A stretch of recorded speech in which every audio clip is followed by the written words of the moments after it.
ஒரு ஊர்ல ஒரு ஆள் இருந்தான். தையல் கடை வச்சிருந்தான். அவங்கிட்ட ஒருத்தன் ஒரு சட்டை துணி எடுத்து கொடுத்து தைக்க சொல்லியிருந்தான். வர்ற சனிக்கிழமை வா வந்து வாங்கிட்டு போ அப்படின்னு அவன் சொல்லியிருந்தான். அதே மாதிரி இவன் வந்தான். அவன் தச்சு வச்சிருந்த சட்டையை கொடுத்தான். இவன் வாங்கி அங்கேயே போட்டு பார்த்தான். கை நீளம் ஒண்ணுக்கு ஒண்ணு வித்தியாசமா இருந்தது. வலது கை இடது பக்கத்தை விட நீளம் குறைச்சலா இருந்தது. அவன் முணுமுணுக்க ஆரம்பிச்சுட்டான். என்ன இது இப்படி தைச்சுட்டியேன்னு. இதுக்கு அவன் சொன்னான், ஐயையோ இதுக்காகவா சங்கடப்படுறீங்க, வலது கையை மட்டும் கொஞ்சம் உள்ள இழுத்தாப்புல வச்சுக்கிட்டீங்கன்னா சரியா போகுது. மற்றபடி அந்த சட்டையில உள்ள கலை அம்சத்தை கவனிங்க, எவ்வளவு அற்புதமா தச்சிருக்கேன் பாருங்க. ஒரு சின்ன குறைய இப்படி எல்லாம் பொருட்படுத்த வேண்டியதில்லை. நான் சொன்னது மாதிரி கையை கொஞ்சம் உள்ள இழுத்தது மாதிரி வச்சுக்கிட்டு நடந்து போங்க, ஜோரா இருக்கும் அப்படின்னா. அவனும் யோசிச்சு பார்த்தான். சரியான யோசனையா தான் தோணுச்சு. கொஞ்சம் முயற்சி பண்ணி வலது கையை கொஞ்சம் உள்ள இழுத்து சட்டை சரியா இருக்கிறது மாதிரி பண்ணிட்டான். இப்ப மறுபடியும் ஒரு பிரச்சனை. வலது கையை உள்ள இழுத்த மாதிரி அப்படியே வச்சுக்கிட்டதும் முதுகு பக்கம் கொஞ்சம் துணி தளர்த்தியா தொங்குறது மாதிரி தெரிஞ்சது. என்ன இது முதுகு பக்கம் துணி குவிஞ்சுட்டுதே தொங்குதே அப்படின்னா மறுபடியும், அடடா இதுக்காகவா கவலைப்படுறீங்க, உடம்ப அதுக்கு தகுந்த மாதிரி கொஞ்சம் வளைச்சிக்கிட்டா சரியா போடுது. இதுக்காக அந்த அழகான தையலை பிரிச்சு அதுல உள்ள கலை அம்சத்தை கெடுக்கிறதுக்கு என் மனசு இடம் தரல. எவ்வளவுக்கு தளர்த்தியா இருக்கோ அவ்வளவுக்கு கொஞ்சம் உடம்ப வளைச்சி அப்படி குனிஞ்சது மாதிரி போங்க போதும் அப்படின்னா. அதுவும் நல்ல யோசனையா தான் பட்டுது இவனுக்கு. சரின்னு சொல்லிவிட்டு புறப்பட்டான். தெருவில் இறங்கினான். கைய கொஞ்சம் உள்ள இழுத்தான். உடம்ப கொஞ்சம் முன்னால வளைச்சான். சட்டைக்கு தகுந்த மாதிரி உடம்ப பண்ணிட்டான். மெதுவா நடந்து போறான். இப்ப எதிரில் இன்னொருத்தன் வரான். இவனை பாக்குறான். இவன் போட்டிருக்கிற சட்டையை பாக்குறான். ஆஹா அற்புதம்ங்கிறான். சும்மா சொல்லக்கூடாது, ரொம்ப நல்லா இருக்கு, நிச்சயமா இது இந்த ஊர் மேல தெருவில் இருக்கிற ஒருத்தன் இருக்கானே அவன் தச்சதா தான் இருக்கணும் அப்படின்னா. இதை கேட்டதும் அவனுக்கு ஆச்சரியம். எப்படி அவ்வளவு கரெக்டா கண்டுபிடிச்சிங்க அப்படின்னு கேட்டிருக்கான். இதுக்கு அந்த வழிபோக்கன்னு சொன்னானா, அவன் ரொம்ப கெட்டிக்காரன். உங்களை மாதிரி உடம்பும் கையும் வளைஞ்சு போன ஒரு ஆசாமிக்கு அவனை தவிர வேற யாராலேயும் இவ்வளவு பொருத்தமான ஒரு சட்டையை தைக்க முடியாது அப்படின்னானா. பாருங்க, அவனுக்காக இவன் அனுசரிக்க போய் இவனோட நிலைமை எப்படி ஆயிடுது பாருங்க. இதே மாதிரிதான் சில சடங்குகளும் சம்பிரதாயங்களும் நம்மளை கோமாளி ஆக்கி விட்டுரும். எதுவா இருந்தாலும் அதுல அறிவுபூர்வமான அணுகுமுறை அவசியம். ஒரு நர்ஸ் அவசரமா ஓடி டாக்டர் கிட்ட சொல்லிச்சான், டாக்டர் ஒரு தப்பு நடந்து போச்சு, 10ஆம் நம்பர் பெட்ல இருக்கிற பேஷண்ட்டுக்கு காலில் ஆபரேஷன் பண்றதுக்கு பதிலாக கையில ஆபரேஷன் பண்ணி விட்டீங்க. கை ஆபரேஷன் பண்ணிக்க வேண்டிய ஆள் 7ஆம் நம்பர் பெட்ல இருக்கார் அப்படின்னு தான். அதுக்கு ஒரு பதட்டப்படாம சொன்னாராம், பரவாயில்ல இவரை தூக்கி 7ஆம் நம்பர் பெட்ல போட்டுரு அப்படின்னு. ஒரு ஊர்ல ஒரு ஆள் இருந்தான். அவன் ஒரு நாள் கோயிலுக்கு போனான். கடவுள்கிட்ட வேண்டிக்கிட்டான், எனக்கு ஒரு 1,00,000 ரூபாய் நீ கொடுத்தா நான் உன் சன்னதியில ஒரு தேங்காய் உடைக்கிறேன் அப்படின்னு வேண்டிக்கிட்டான். கடவுள் பார்த்தார். உடனே அவன் கண் முன்னாடி தோன்றினார். இந்தா நீ கேட்ட 1,00,000 ரூபாய் அப்படின்னு சொல்லி அவன் கையில பணத்தை கொடுத்துட்டு மறைஞ்சிட்டார். இவனால நம்பவே முடியல.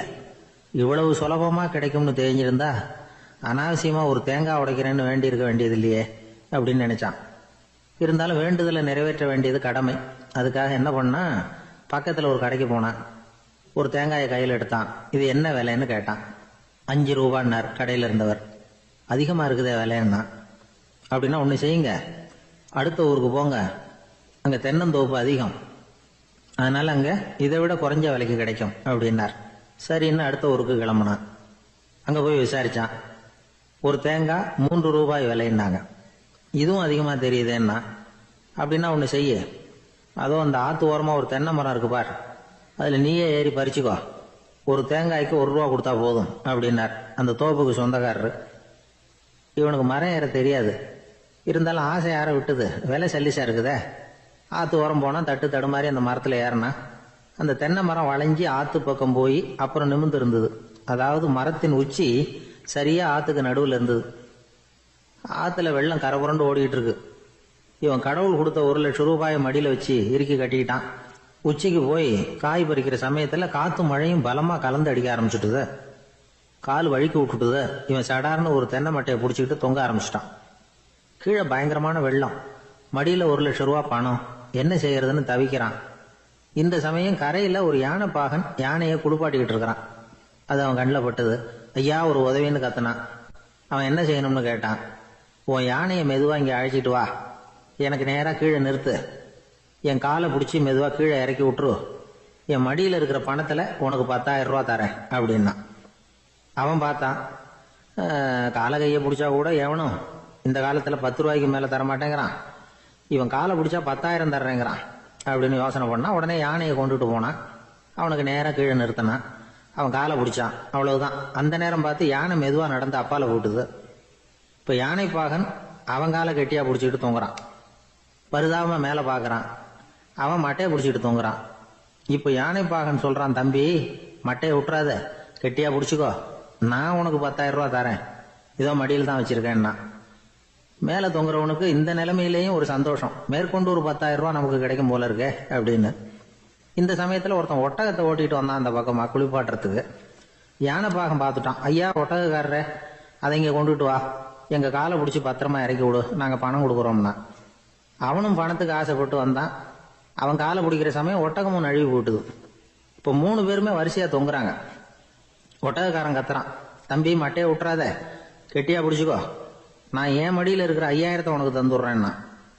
மேல தொங்குறவனுக்கு இன்னமும் சந்தோஷம், இவனும் பணம் தர்றேங்கிறான் அப்படின்னா இன்னைக்கு நமக்கு மொத்த பண வரவு எவ்வளவு அப்படின்னு ஒவ்வொன்னா கூட்டி பார்க்க ஆரம்பிச்சான்.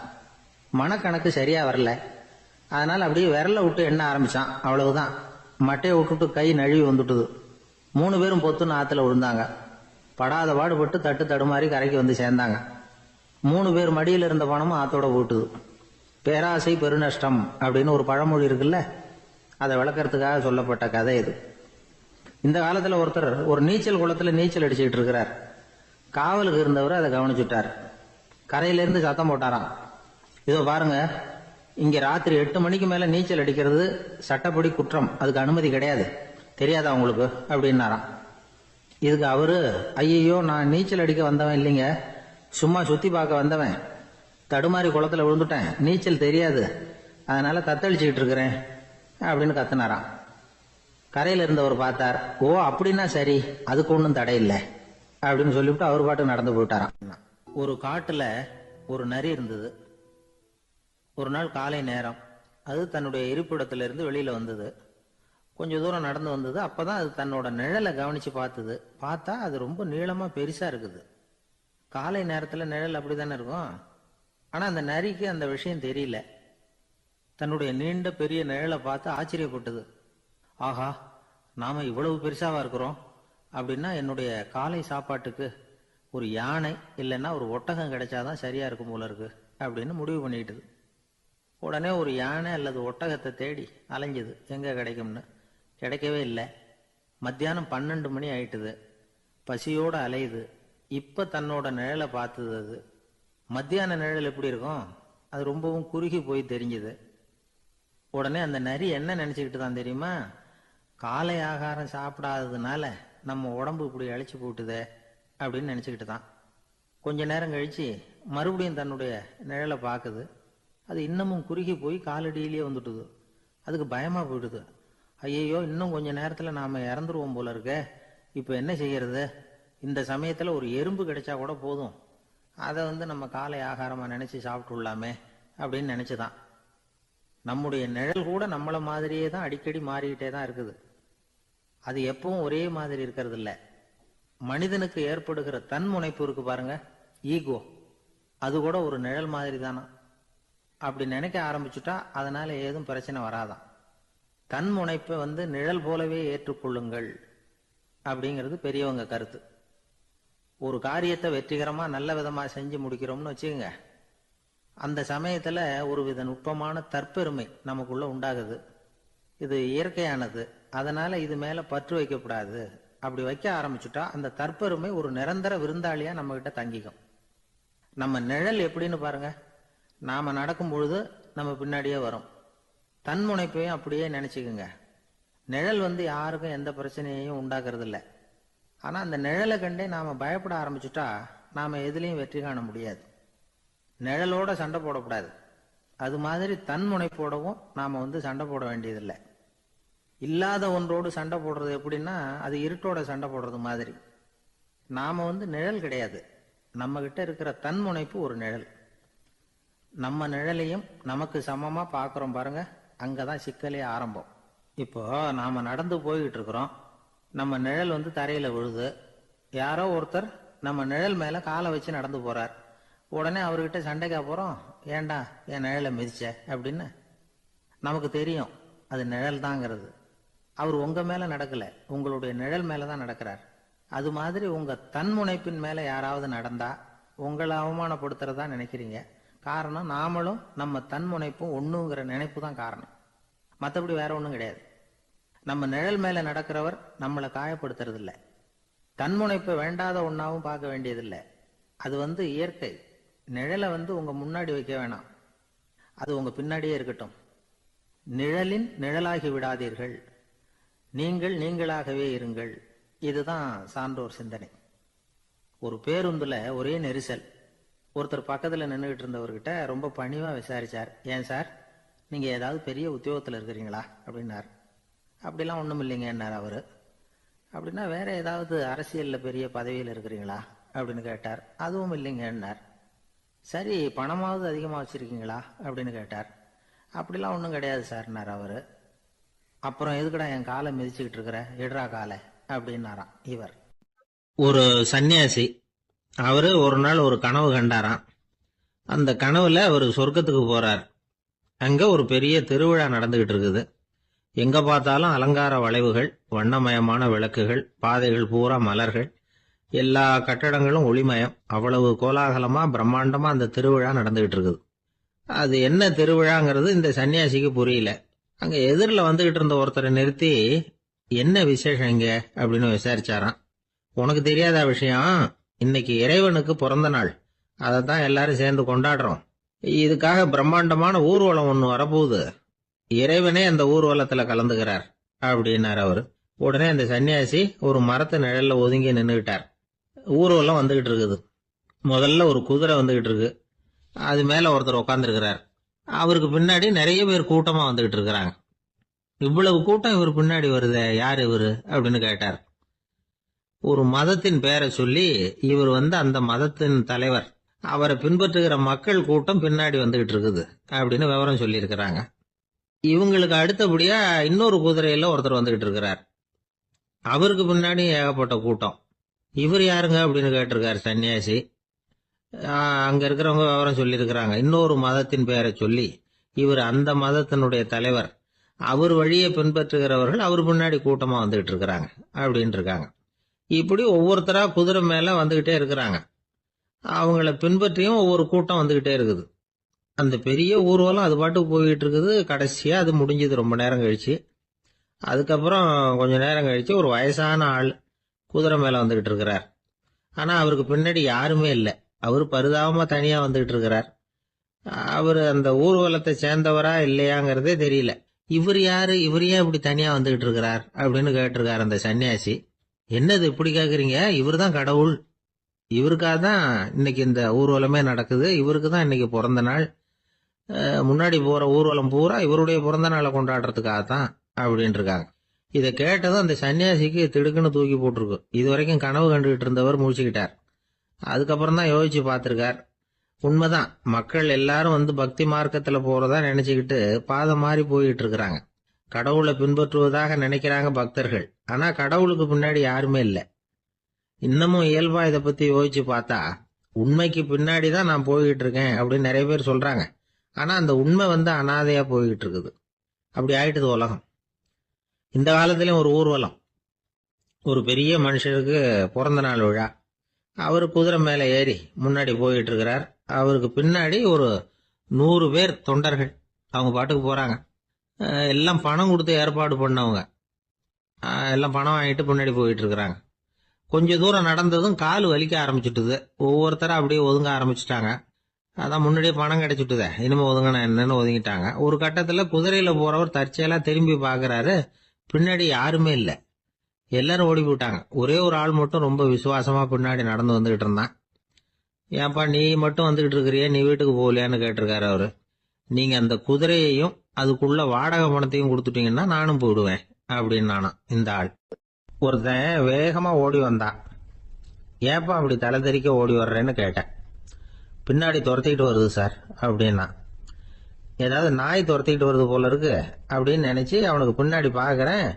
கண்ணுக்கு எட்டின தூரம் வரைக்கும் எதுவுமே தெரியல. ஏன்பா எதுவும் உன்னை துரத்துறது மாதிரி தெரியலையே என்ன? நல்லா பாருங்க சார் அப்படின்னா. பார்த்துட்டு தான் சொல்றேன் என்ன. இதோ பாருங்க சார், இதுதான் என்ன துரத்துது அப்படின்னு அவன் காட்டுறான். அவன் சுட்டி காட்டின இடத்துல பார்த்தா அங்க அவனுடைய நிழல் தான் தெரியுது. என்னப்பா சொல்ற அப்படின்னு சொல்லி அவனை சந்தேகமா பார்த்தேன். அதுக்கப்புறம் தான் அவன் விவரமா பேசினான். சார், எனக்கு என் நிழலை கண்டா பிடிக்கிறது இல்ல. எப்ப பார்த்தாலும் இது என்னையே பின்தொடர்ந்து வந்துகிட்டு இருக்குது. இதை என்னால சகிக்கவே முடியல. இதை என்கிட்ட இருந்து பிரிக்கிறதுக்கு எவ்வளவோ முயற்சிகள்லாம் பண்ணி பார்த்துட்டேன், முடியலன்னா. அப்படி என்னென்ன முயற்சிகள் பண்ணினேன் அப்படின்னு கேட்டேன். அவன் என்னென்ன செஞ்சாங்கிறத விவரமா சொன்னான். அவன் என்ன பண்ணிருக்கிறான், ஒரு பெரிய குழியை தோண்டி அதுல தன்னுடைய நிழலை புதைச்சிருவோம் அப்படின்னு முடிவு பண்ணிட்டு மண்வெட்டி எடுத்துக்கிட்டு தோட்டத்து பக்கம் போயிருக்கான். ஆழமா ஒரு குழியை தோண்டி இருக்கான். குனிஞ்சு பாக்குறான். அந்த குழிக்குள்ள தன்னுடைய நிழல் தெரியுது. ஆஹா, இதுதான் சமயம், நிழல் இப்ப குழிக்குள்ள இருக்கு, மண்ணை போட்டு மூடி போடலாம் அப்படின்னு நினைச்சுக்கிட்டு கொஞ்சம் மண்ணை அள்ளி போட்டான். பார்த்தா இப்ப அந்த நிழல் அந்த மண்ணுக்கு மேல வந்து நிக்குது. இது ஏதுடா வம்பா போச்சு அப்படின்னு அவசரமா மண்ணை வாரி போட்டு மூடி பாக்குறான். குழி பூராவும் மூடி விட்டு பாக்குறான். மறுபடியும் நிழல் மேல வந்து உட்காந்துட்டு இருக்குது. சரி, இத குழியில புதைக்க முடியாது அப்படின்னு முடிவு பண்ணிட்டு இதை இங்கேயே இப்படியே விட்டுட்டு ஒரே ஓட்டமா ஓடி போடுவோம் அப்படின்னு நினைச்சு எடுத்தான் ஓட்டம். அது காலை நேரம். இவன் மேற்க நோக்கி ஓடிட்டு இருக்கிறான். ஓடி ஓடி பாக்குறான், நிழல் இவனை விட வேகமா இவனுக்கு முன்னாடி ஓடிட்டு இருக்கு. சரி, திரும்பி ஓடி பார்ப்போம் அப்படின்னு நினைச்சுக்கிட்டு அப்படியே சடார்னு திரும்பி ஓட ஆரம்பிச்சான். பார்த்தான், அப்பாடா நிழலை காணல. கொஞ்ச தூரம் ஓடி ஒரு இடத்துல நின்னு அப்படியே சாவகாசமா திரும்பி பாக்குறான். பின்னாடி நின்றுட்டு இருக்குது நிழல். இப்படி ஓடி வந்துதான் இங்க நம்ம முன்னாடி நின்று தன்னுடைய அவஸ்தையை சொல்லிட்டு இருக்கிறான். இந்த நிழலை துரத்துறது அல்லது வெட்டி விடுறது, இதுக்கு ஏதாவது வழி இருக்கா சொல்லுங்க சார் அப்படிங்கிறான். நமக்கு ஒன்றும் புரியல. அந்த நேரம் பார்த்து ஒரு பெரியவர் வந்தார். அவர்கிட்ட யோசனை கேட்டோம், என்ன செய்யலாம்னு. அவர் சொன்னார், இந்த பாருப்பா, நீ அங்கேயும் எங்கேயும் ஓடாத, அப்படியே கீழே படுத்துக்கொண்டார். அது நல்ல உச்சி வேலை. அவன் அப்படியே கீழே படுத்துக்கிட்டான். இப்ப அப்படி இப்படின்னு திரும்பி பார்க்கறான், நிழலை காணல. அவன் இப்பதான் நிம்மதியா இருந்தான். இப்ப அந்த பெரியவர் சொன்னார், எல்லா மனிதர்களுமே இப்படிதான் ஓடிட்டு இருக்கிறாங்க. நான் எனது அப்படிங்கிற ஆணவம் தான் அவங்கள துரத்திக்கிட்டு இருக்கு. அதை விட்டுட்டு ஓடணும்னு நினைச்சாலும் அது முன்னாடி வந்து நிக்குது. பரம்பொருளை நோக்கி ஓடுறப்போ இந்த ஆணவம் பின்னாடி வந்துடுது. பரிபூர்ண சரணாகதிங்கிற நிலையில அது முழுசுமா மறைஞ்சு விடுது. தன்னை உணர்கிற வேலை அது. அந்த நேரம் மனிதனுக்கு விடுதலை உணர்வு ஏற்படுகிற நேரம் அது. அப்படிப்பட்ட சுதந்திர மனிதர்களாக எல்லாரும் மாறி போயிட்டாங்கன்னா இந்த உலகமே இன்பமயம் அப்படின்னு ஒரு விளக்கம் கொடுத்தார் பெரியவர். நம்மால் ஒருத்தர் வேகமா ஓடி வந்துகிட்டு இருந்தான். ஏன்டா இப்படி ஓடி வர்ற அப்படின்னு கேட்டார் எதிரில் வந்தவர். ஆசை துரத்துது, அதுதான் ஓடி வர்றேன்னா. உனக்கு என்ன ஆசைன்னு கேட்டார். எனக்கு ஒன்றும் ஆசை இல்லைங்க, என்னை எப்படியாவது பிடிச்சுடணும்னு போலீஸ்காரங்களுக்கு ஆசை. அந்த ஆசை இப்ப என்ன துரத்தி பின்னாடி வந்துகிட்டு இருக்குது. அதுதான் தப்பிச்சு வந்துகிட்டு இருக்கிறேன். குறுக்க நிக்காதீங்க சார், வழியை விடுங்க அப்படின்னு சொல்லிவிட்டு வேகமா ஓடி மறைஞ்சான். அசோக மன்னர் வந்துகிட்டு இருக்கார். அவருடைய ஆலோசகர்கள் எல்லாம் பக்கத்துல வந்துகிட்டு இருக்கிறாங்க. அந்த சமயத்துல எதிரில் ஒரு புத்த பிக்ஷு வர்றார். அசோகர் பாக்குறார். ஓடி போய் அவர் காலில் விழுந்து வணங்குறார். அசோக மன்னரின் தலை அந்த புத்த துறவியின் பாதத்துல பட்டுக்கிட்டு இருக்கு. பக்கத்துல நின்றுகிட்டு இருந்த அமைச்சருக்கு இது ரொம்ப சங்கடமா போச்சு. ரொம்ப வருத்தப்பட்டார். நம்ம அசோக சக்கரவர்த்தி எப்பேற்பட்டவர், அவரோட தலை ஒரு சன்னியாசியின் பாதத்துல படுறதா அப்படின்னு நினைச்சு ரொம்ப கவலைப்பட்டார். அரண்மனைக்கு திரும்பினதும் அமைச்சர் மெதுவா ஆரம்பிச்சார். அரசே, எனக்கு ரொம்ப வருத்தமா இருக்குது அப்படின்னார். எதுக்குன்னார் மன்னர். அசோக சக்கரவர்த்தியின் தலை, அதாவது அந்த சிரம், ரொம்ப மதிப்புமிக்க ஒன்று. அது ஒரு சன்னியாசியின் காலில் படலாமா அப்படின்னார். அசோகர் பதில் சொல்லல, சிரிச்சார், போயிட்டார். அதுக்கப்புறம் ஒரு சரியான சந்தர்ப்பத்துக்காக காத்துக்கிட்டு இருந்தார். ஒரு நாள் அமைச்சரை கூப்பிட்டார். எனக்கு 3 தலைகள் வேணும் அப்படின்னார். சொல்லுங்க, கொண்டுகிட்டு வரேன் அப்படின்னார் அமைச்சர். அசோகர் சொன்னார், முதல்ல எனக்கு தேவையானது ஒரு ஆட்டின் தலை, 2வது ஒரு புலியின் தலை, 3வது ஒரு மனிதனின் தலை. இதுதான் அசோகர் கேட்டது. எங்க இருந்தாலும் கொண்டு வாங்கன்னார். அமைச்சர் புறப்பட்டார். ஆட்டுத்தலை புலித்தலை கிடைச்சிட்டுது. அப்புறமா ஒரு சுடுகாட்டுக்கு போய் ஒரு மனித தலையும் சேகரம் பண்ணிட்டு ராஜா கிட்ட வந்துட்டார். அரசே, உங்கள் ஆணைப்படி 3 தலைகளையும் கொண்டு வந்திருக்கிறேன்னார். அசோகர் பார்த்தார். ரொம்ப நல்லது, இப்ப இது 3ஐயும் எடுத்துக்கிட்டு போய் சந்தையில வித்துட்டு வாங்க அப்படின்னார். அமைச்சர் அதுகளை எடுத்துக்கிட்டு சந்தைக்கு போனார். முதல்ல ஆட்டுத்தலை நல்ல விலைக்கு வித்து போச்சு. நல்ல விலை கொடுத்து வாங்கிட்டு போட்டாங்க. அடுத்தபடியா புலி தலைய ஒருத்தர் வாங்கிட்டார். அதை பாடம் பண்ணி வீட்டுல மாட்டி வைக்கலாமே அப்படின்னு நினைச்சு அதையும் வாங்கிட்டு போட்டார். மனித தலையை மட்டும் வாங்கறதுக்கு யாரும் முன் வரல. எல்லாரும் அதை பார்த்துட்டு விலைக்கு போக ஆரம்பிச்சாங்க. அமைச்சர் திரும்பி வந்தார். அரசே, இந்த தலையை மட்டும் யாரும் வாங்க மாட்டேங்கிறாங்க அப்படின்னார். சரி, பரவாயில்ல, இது இலவசமாவே எனாமாவே யாருக்கிட்டையாவது கொடுத்துட்டு வந்துருங்க அப்படின்னார். அமைச்சர் மறுபடியும் சந்தைக்கு போனார். இதை இலவசமா தரேன், இதை வாங்கிக்கோங்க அப்படின்னார். அப்பவும் அதை யாரும் வாங்கிக்கிறதுக்கு தயாரா இல்ல. மறுபடியும் திரும்பி வந்து மன்னர்கிட்ட விவரத்தை சொன்னார். இப்போ மன்னர் சொல்றார், அமைச்சரே, உயிர் இருக்கிற வரைக்கும் தான் இந்த தலைக்கு மதிப்பு. ஜீவன் போனதுக்கு அப்புறம் அதோட மதிப்பும் போயிடுது. அதனால மதிப்பு இருக்கும் பொழுதே பெரியவர்கள் பாதம் பணிந்து அந்த புனிதத்தை பெற்றுக்கொள்ளணும் அப்படின்னார். பணிவுங்கிறது வேற, அடிமைத்தனம்ங்கிறது வேற. பெரியவர்களை பணிவது நமக்கு பெருமை தரக்கூடிய விஷயம். இதை மனசுல வச்சுக்கிட்டு எப்போ காலில் விழணும், எப்போ காலில் விழக்கூடாது அப்படிங்கறத முடிவு பண்ணிக்கணும். ஒரு சாதாரண ஆள் நடந்து வந்துகிட்டு இருந்தார்.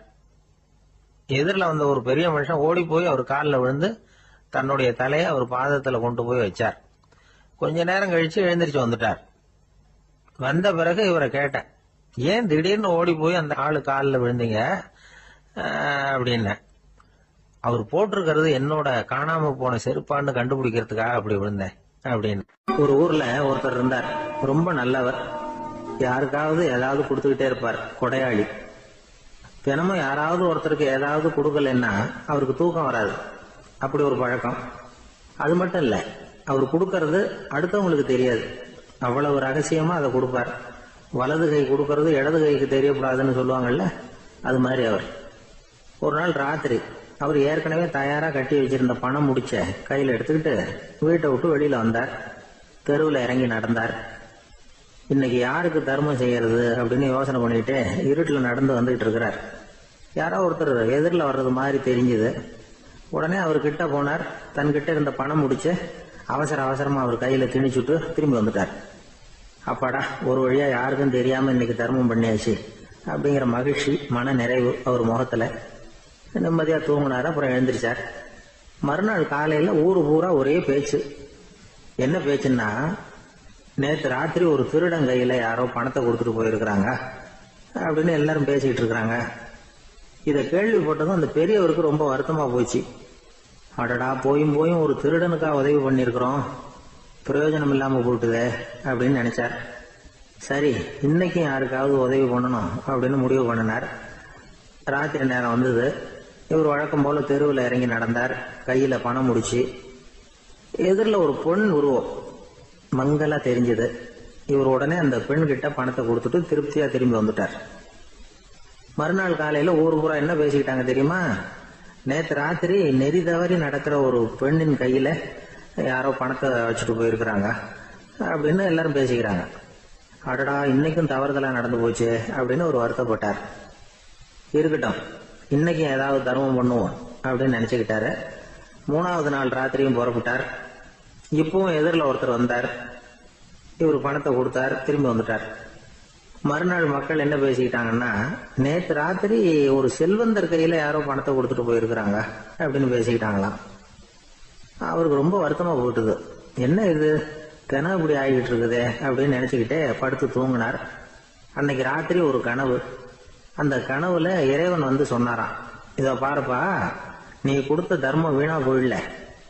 உன்கிட்ட பணம் வாங்கின அந்த திருடன் திருந்திட்டான், அந்த பொண்ணும் திருந்திட்டா, அந்த செல்வந்தனும் கொடையாளி ஆயிட்டான், எல்லாருக்கும் உதவி பண்ண ஆரம்பிச்சுட்டான் அப்படின்னு சொன்னாராம். இந்த கதையை சொன்னவர் யாருன்னா நபிகள் நாயகம். இதுல உள்ள கருத்து என்னன்னா, நல்ல மனசோட தர்மம் பண்ணுனா அது வீணா போறதில்லை.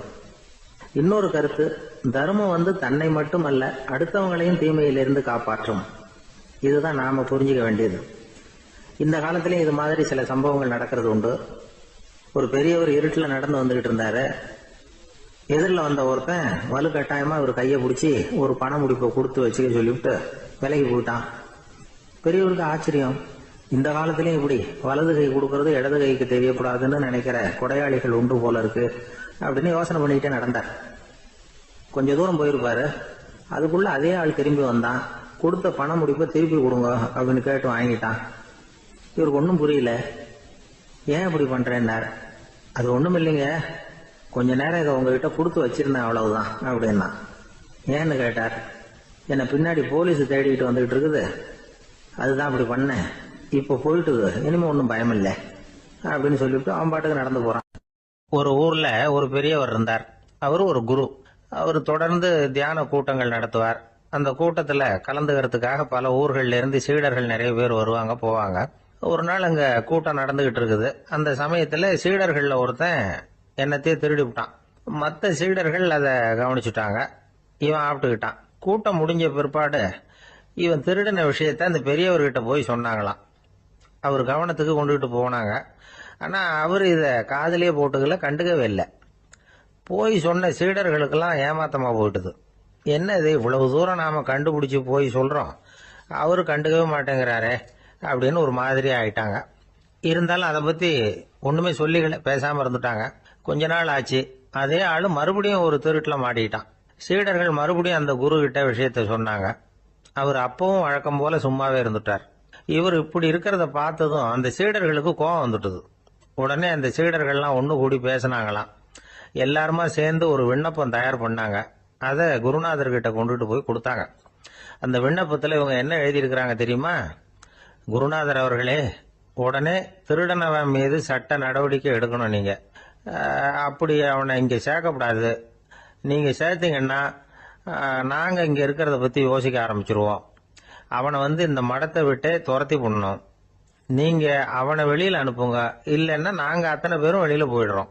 இப்படிதான் அந்த விண்ணப்பத்துல எழுதியிருக்கிறாங்க. குரு அந்த விண்ணப்பத்தை வாங்கி படிச்சு பார்த்தார். அதுக்கப்புறம் அதை எழுதின அத்தனை பேரையும் கூப்பிட்டாரு. எல்லாரும் இப்படி வாங்கன்னாரு. வந்தாங்க. இப்படி என் எதிரில் உட்காருங்கன்னார். உட்கார்ந்தாங்க. அப்புறம் சொன்னார், இதை பாருப்பா, நீங்க எல்லாரும் புத்திசாலிகள். உங்களுக்கு எது நல்லது எது கெட்டதுங்கிறது நல்லா தெரியும். நீங்க மேற்கொண்டு ஏதாவது படிக்கணும்னு நினைச்சா வேற எங்க வேணும்னாலும் போகலாம். அதுக்கு நான் தடை சொல்ல மாட்டேன்.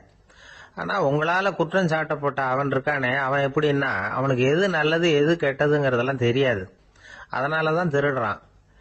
நீங்க சொல்றது மாதிரி அவனை அடிச்சு துரத்தி விடுறோம்னு வச்சுங்க, அவனுக்கு எப்படி நல்லது கெட்டது தெரியும்? அவனுக்கு அதை யாரு சொல்லி கொடுக்கறது? அதனால இங்கேயே இருக்கட்டும், அதுதான் சரி.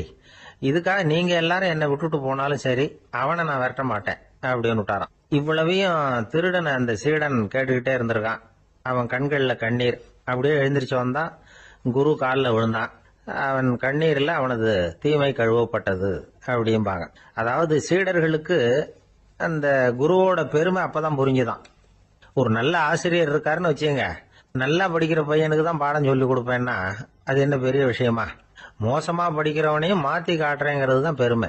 இந்த காலத்து குரு ஒருத்தர் ஒரு ஆசிரமம் வச்சு நடத்திட்டு வந்தார். நிறைய பேர் தினம் வருவாங்க போவாங்க. ஒரு நாள் ஒருத்தன் வந்தான். அந்த குரு முன்னாடி போய் நின்னான். ஐயா, என்ன உங்க சீடனா ஏத்துக்கணும்னா. அந்த குரு நிமிர்ந்து பார்த்தார். உன்னுடைய நோக்கம் என்னன்னு கேட்டார். ஐயா, உங்ககிட்ட கொஞ்ச நாள் இருந்தேன்னா நல்ல பழக்க வழக்கங்களை கத்துக்கலாம். அதுக்கப்புறம் வெளியில போய் ஒரு நல்ல தொழில் தொடங்கி வாழ்க்கையில முன்னுக்கு வரணுங்கிறது தான் என்னோட நோக்கம் அப்படின்னா.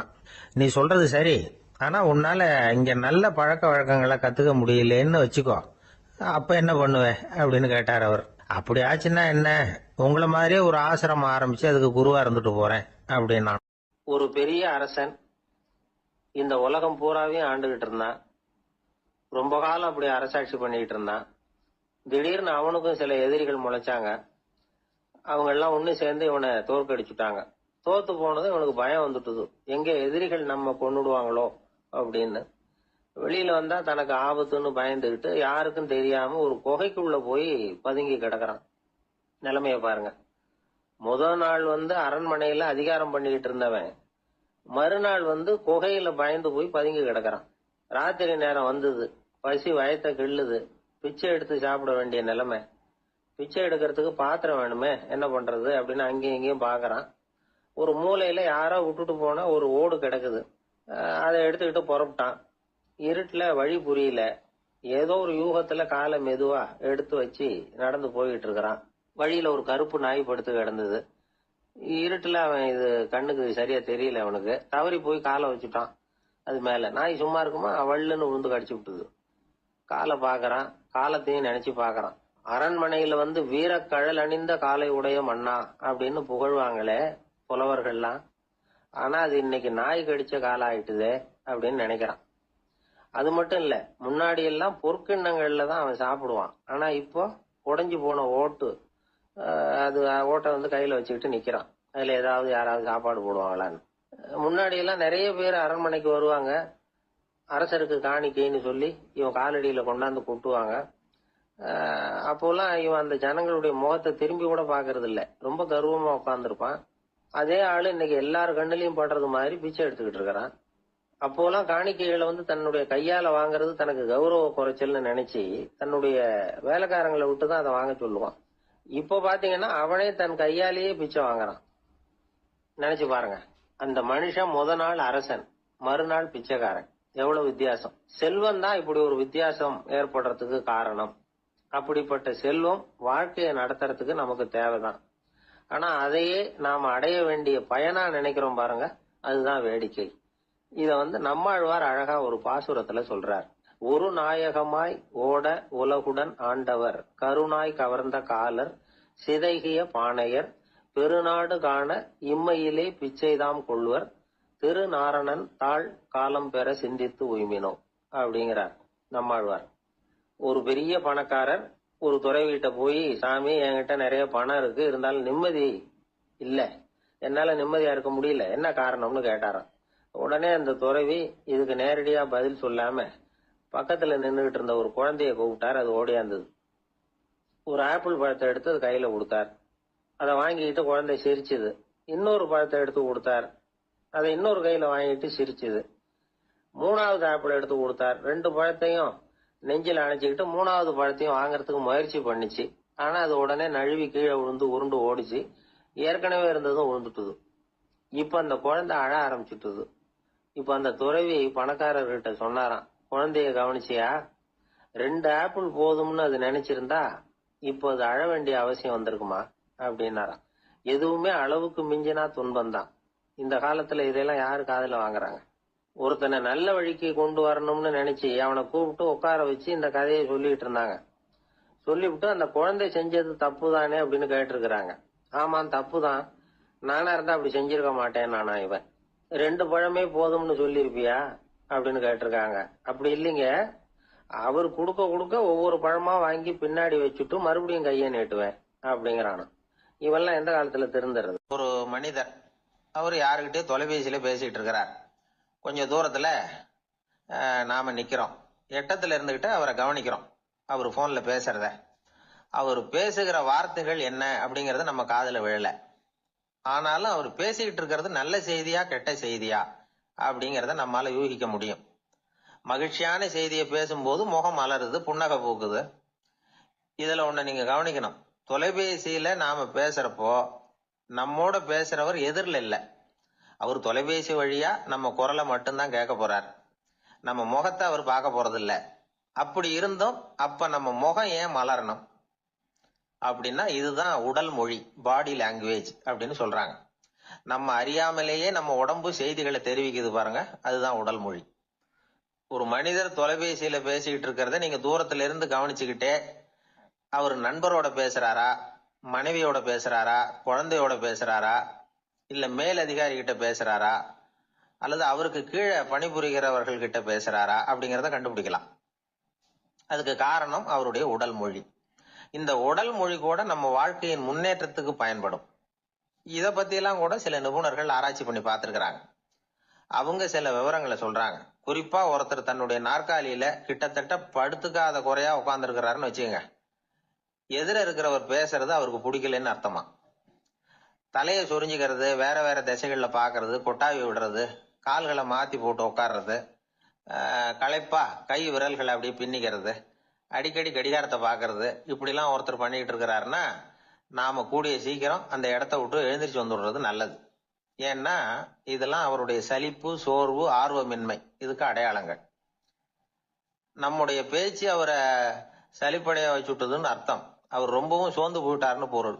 நம்முடைய பேச்சில் அவருக்கு ஆர்வம் இல்லைன்னு அர்த்தம். அதே நேரத்துல நாற்காலியின் நுனியில அமர்ந்து உடலை முன்னுக்கு நகர்த்தி எதிர இருக்கிறவரின் கண்களை பார்த்துக்கிட்டே பேசினாலும் சரி அல்லது பேச்ச கேட்டாலும் சரி, உங்க பேர்ல மத்தவங்களுக்கு உள்ள பிடிப்பு அதிகரிக்கும். நாம எப்படிப்பட்டவர்ங்கிறத நம்ம உடம்பும் நடை உடை பாவனையும் அடுத்தவங்களுக்கு காட்டி கொடுத்துரும். உங்க உடம்பு, உங்க பார்வை, நடை, உட்கார்ற விதம் இதை வச்சுக்கிட்டே நீங்க பொறுப்புள்ளவரா, முரடரா, அலட்சியமானவரா, மரியாதை தெரிஞ்சவரா, அடக்கமானவரா, நம்பிக்கைக்கு உரியவரா, நாணயம் இல்லாதவரா, பயந்தவரா, திறமசாலியா, அப்பாவியா அப்படிங்கறதெல்லாம் கண்டுபிடிச்சிடலாம். அதனால இந்த உடல் மொழியை புரிஞ்சுக்கிட்டு நம்மளை கொஞ்சம் சரிப்படுத்திக்கிட்டோம்னா வாழ்க்கையில சுலபமா பல காரியங்களை சாதிக்க முடியும். ஒரு மனநல மருத்துவமனை, அங்க ஒருத்தர் ஒரு நாற்காலியில உட்காந்துக்கிட்டு கார் ஓட்டுறது மாதிரி அப்படி பாவனை பண்ணிட்டு இருந்தார். ஸ்டேரிங்க திருப்புறது மாதிரி, பின்னாடி வர்ற வண்டியை நிக்க சொல்றது மாதிரி, அப்புறம் இவர் ஒதுங்கிக்கிட்டு அவருக்கு வழி விடுறது மாதிரி, இப்படிலாம் சேட்டைகள் பண்ணிட்டு இருந்தார் மனநல மருத்துவமனையில. இத பார்த்துக்கிட்டு இருந்த ஒருத்தர் பக்கத்துல இருந்த இன்னொருத்தர்கிட்ட கேட்டார், இவர் ஏன் இப்படி பண்றாரு, இவருக்கு ஏன் அப்படி வந்தது நிலைமை அப்படின்னு சொல்லி அவர் விசாரிச்சார். அப்ப அவர் விவரம் சொன்னார். வேற ஒண்ணும் இல்லைங்க, இவருக்கு கார் ஓட்டணும்னு ஆசை ரொம்ப காலமா, அது நிறைவேறாம போயிட்டுது. அதுக்கப்புறம் அவரு மனநோயாளியா மாறிட்டார். இங்க அழைச்சிட்டு வந்தாங்க. இங்க அழைச்சிட்டு வந்ததுல இருந்து அப்படிதான் பண்ணிட்டு இருக்கிறார். அப்ப கார் ஓட்டுறது மாதிரிலாம் பாவனை பண்ணிட்டு இருப்பார், திருப்புறது மாதிரி பண்ணுவார், பின்னாடி வர்றவங்களுக்கு இடம் விடுவார், இப்படிலாம் செய்யறார் அப்படின்னு விவரம் சொன்னாங்க. நீங்க சொல்லப்படாதா, இப்ப நீங்க கார் ஓட்டல, வெறும் நாற்காலியில தான் உட்கார்ந்து இருக்கிறீங்க அப்படின்னு நீங்க சொல்லப்படாதா அவருக்கு அப்படின்னு கேட்டாங்க. அது முடியாதுங்க, ஏன்னா அந்த காரை கழுவுறதுக்காக அவர் தினமும் எனக்கு 10 ரூபா கொடுத்துக்கிட்டு இருக்கிறார் அப்படின்னாராம் அங்க வேலை செஞ்சுக்கிட்டு இருந்த ஒருத்தர். அதனால வாழ்க்கையில நாம இந்த உடல் மொழியை புரிஞ்சுக்கணும். உடல் மொழிங்கிறது இப்ப ஆரம்பத்துல சொன்னது மாதிரி அந்த தொலைபேசியில பேசுறவங்கள தூரத்துல இருந்து பார்த்தாவே அவர் யாருகிட்ட பேசுறாரு, என்ன பேசுறாருன்னு தெரியும். நம்ம முகத்தை நல்லா வச்சுக்கணும். உடல் மொழிய நம்ம புரிஞ்சுக்கிட்டு பயன்படுத்த ஆரம்பிச்சோம்னா எந்த முயற்சி பண்ணினாலும் அதுல வெற்றி நிற்கும். ஒரு ஆள் இருந்தார். அவரு தன்னை ஒரு குருன்னு சொல்லிக்கிட்டார். மௌன குரு, வாயே திறக்கிறது இல்ல. அவருக்கு 2 சீடர்கள் உண்டு. இவங்க தான் வர்றவங்க கிட்ட பேசுவாங்க, விளக்கம் கொடுப்பாங்க. ஒரு நாள் இந்த சீடர்கள் 2 பேரும் எங்கேயோ வெளியில போயிட்டாங்க. அந்த நேரம் பார்த்து ஒருத்தர் அங்க வந்தார். குரு கிட்ட போனார். குருவே, புத்தர்னா என்னன்னு கேட்டார். குருவுக்கு ஒன்னும் புரியல. அவர் உண்மையான குருவா இருந்தாவில் புரியும். அவர் திருன்னு முழிக்க ஆரம்பிச்சுட்டார். இந்த நேரம் பார்த்து இந்த சீடர்கள் எங்கேயோ போயிட்டாங்களே, என்ன பண்றது, உதவிக்கு யாராவது கிடைக்க மாட்டாங்களா அப்படின்னு அப்படியே சுத்தி பாக்குறார். அங்க பாக்குறார். வந்தவர் இதை கவனிச்சார். ஏதோ புரிஞ்சுக்கிட்டவர் மாதிரி அடுத்த கேள்வி கேட்டார். தர்மம்னா என்ன சுவாமின்னார். குருவுக்கு ரொம்ப சங்கடமா போச்சு. நம்ம நிலைமை இப்படி ஆயிட்டுதே, இக்கட்ல மாட்டிக்கிட்டோமே அப்படின்னு நினைச்சபடியே விட்டத்தை பார்த்தார். அப்புறம் குனிஞ்சு தரைய பார்த்தார். அப்படியே உட்காந்துக்கிட்டார். வந்தவர் உடனே அடுத்த கேள்விக்கு போயிட்டார். தியானம்னா என்ன சுவாமின்னார். பாவம் என்ன பண்ணுவார் அந்த குரு, பேசாம கண்ணை கெட்டியா மூடிக்கிட்டார். இது ஏதடா வம்பா போச்சுன்னு. இவர் இப்படி பண்ணா கூட வந்தவர் சளைக்கல. இன்னொரு கேள்வியும் கேட்டார். ஆசீர்வாதம்னா என்ன அப்படின்னார். இவர் பார்த்தார். இப்படியே போனா இவர் கேள்வி கேட்கறத நிறுத்த மாட்டார் அப்படின்னு நினைச்சுக்கிட்டு எனக்கு ஒண்ணுமே தெரியாதுங்கிற பாவனையில 2 கையையும் விரிச்சு காட்டினார். வந்தவர் முகத்துல மகிழ்ச்சி, மன நிறைவு, ஏதோ எல்லாம் புரிஞ்சுக்கிட்ட ஒரு மாதிரி அங்கிருந்து புறப்பட்டு போனார். வழியில அந்த குருவோட சீடர்கள் 2 பேரையும் சந்திச்சார். உங்க குருவை தான் பார்த்துட்டு வரேன்னாரு. இவரு என்ன நடந்ததுன்னு கேட்டாங்க. இவர் விவரமா சொல்றார். உங்க குரு எவ்வளவு பெரிய ஞானி தெரியுமா, புத்தர்னா என்னன்னு கேட்டேன், அதுக்கு அவர் அப்படியும் இப்படியும் பார்த்தார். அதுக்கு என்ன அர்த்தம் தெரியுமா, மக்கள் புத்தரை அங்கேயும் இங்கேயும் தேடுறாங்க, உண்மையில அவர் அங்கேயும் இங்கேயும் தேடி கண்டுபிடிக்க முடியாது அப்படிங்கறத அவர் செய்கை மூலம் உணர்த்தினார். அதுக்கப்புறம் தர்மம்னா என்னன்னு கேட்டேன். அவர் மேலையும் கீழையும் பார்த்து தர்மம் சமமானது, அதுல உயர்வு தாழ்வு இல்லைங்கிறத உணர்த்தினார். அதுக்கப்புறம் தியானம்னா என்னன்னு கேட்டேன். கண்ணை மூடிக்கிட்டார். கண்ணை மூடி காணுகிற அற்புதம் அது அப்படிங்கறத புரிஞ்சுக்கிட்டேன். கடைசியா ஆசீர்வதிக்கப்படுறது பத்தி கேட்டேன். கைகளை நீட்டி உதவுறது தான் அது அப்படிங்கறத தன்னுடைய இருகை விரிச்சு உணர்த்தினார். எவ்வளவு பெரிய மகான் அவரு அப்படின்னு சொல்லிவிட்டு அவர் பாட்டு போயிட்டார். சீடர்கள் அதுக்கப்புறம் மெதுவா குரு கிட்ட வந்து சேர்ந்தாங்க. அவங்கள பார்த்ததும் குருவுக்கு கோபம் வந்துட்டுது. அடே பாவிகளா, எங்கடா போய் தொலைஞ்சிங்க, நான் ஒரு ஆளுகிட்ட மாட்டிக்கிட்டு என்ன பாடுபட்டிருக்கேன் தெரியுமான்னார். இது மாதிரி தான் நாம சாதாரண மனிதர்களின் புற வேடங்களிலேயே மயங்கி போயிடுறோம். அவங்க பேச்சு, செய்கை, பார்வை இதுல எல்லாம் ஏதோ பெரிய தத்துவம் இருக்கிறதாக நினைச்சுக்கிறோம். உண்மையிலேயே அந்த தத்துவங்கள் யாருக்கு சொந்தம்? அவங்களுக்கு இல்ல, நமக்கு தான் சொந்தம். நாம தானே அதை கற்பிச்சுக்கிட்டோம். நம்ம நாம அடையாளம் கண்டுக்கிறது இல்ல, நாம யாருங்கிறது நமக்கு புரியறது இல்ல. அதுதான் இன்னைக்கு நடக்கிறது. அதனாலதான் அடுத்தவங்களை தேடி ஓடிட்டு இருக்கிறோம். சில வீடுகளில் கூட இது மாதிரி சைகைகள் உண்டு. சில குடும்ப தலைவர்கள் தினமும் காலையில கண்ணை கெட்டியா மூடிக்கிட்டு கை ரெண்டையும் சுத்தமா விரிச்சு வச்சுக்கிட்டே உட்காந்து தியானம் பண்றது வழக்கம். எதுக்காக அப்படி பண்றீங்கன்னு ஒருத்தரை பார்த்து கேட்டேன். இந்த மாசம் வாங்கின சம்பளம் பூரா தீர்ந்து போச்சு, இனிமே என் கையில சுத்தமா ஒண்ணும் இல்ல, புதுசா எதுவும் செலவு வச்சுடாதே அப்படிங்கறத அப்படி உள்ளங்கை ரெண்டையும் விரிச்சு காட்டி அவங்களுக்கு உணர்த்துறேன் அப்படின்னார். எனக்கு தெரிஞ்ச ஒருத்தர் இருக்கார். அவரு ஒரு பெரிய காவல்துறை அதிகாரி, ரொம்ப கண்டிப்பானவர். அவரை கண்டாவே எல்லாரும் பயப்படுவாங்க. அப்படிப்பட்டவர் வீட்டுக்கு போனா அப்படியே அடியோட மாறிடுவார். அங்க போய் பாத்தீங்கன்னா குழந்தைகளோட குழந்தையா அவர் விளையாடிட்டு இருப்பார். அலுவலக சமயத்துல பாத்தீங்கன்னா குதிரை முதுகுல அவர் உட்கார்ந்துருப்பார். வீட்டுல பாத்தீங்கன்னா அவர் முதுகுல குழந்தை உட்காந்துருக்கும். அவரு குதிரை மாதிரி போயிட்டு இருப்பார். இது எப்படிங்க முடியுது உங்களால அப்படின்னு கேட்டாங்க. அது ஒண்ணுமில்ல, இங்க வீட்டுக்கு வந்த உடனே என்னோட மனசை தனியா எடுத்து வச்சிருவேன் அப்படின்னார். அது என்னங்க உங்க சட்ட பையிலியா இருக்குது மனசு, அது தனியா எடுத்து வைக்கிறதுக்கு அப்படின்னு கேட்டாங்க. அப்படி இல்லைங்க, இது ஒரு பயிற்சி, மனப்பயிற்சி, அவ்வளவுதான் அப்படின்னார். இப்படி சமயம் பார்த்து மனசை தனியா வச்சுவிட தெரிஞ்சவங்க வாழ்க்கையில எப்பவும் உற்சாகமா இருப்பாங்க அப்படிங்கிறது பெரியவங்க கருத்து. ஒரு டாக்டர் ஆஸ்பத்திரியில இருக்கிற வரைக்கும் டாக்டரா இருக்கலாம். அவர் மனைவிகிட்டையும் அவர் டாக்டரா இருக்க வேண்டிய அவசியம் இல்லை. ஒரு வக்கீல் கோர்ட்ல இருக்கிற வரைக்கும் வக்கீலா இருக்கலாம். வீட்டுக்கு வந்ததுக்கு அப்புறமும் வக்கீலா இருக்க வேண்டிய அவசியம் கிடையாது. வீட்டுல குழந்தைகள் கிட்ட விளையாடும் பொழுதும் அதுகள்கிட்ட ஃபீஸ் கேட்டுட்டு இருக்க கூடாது.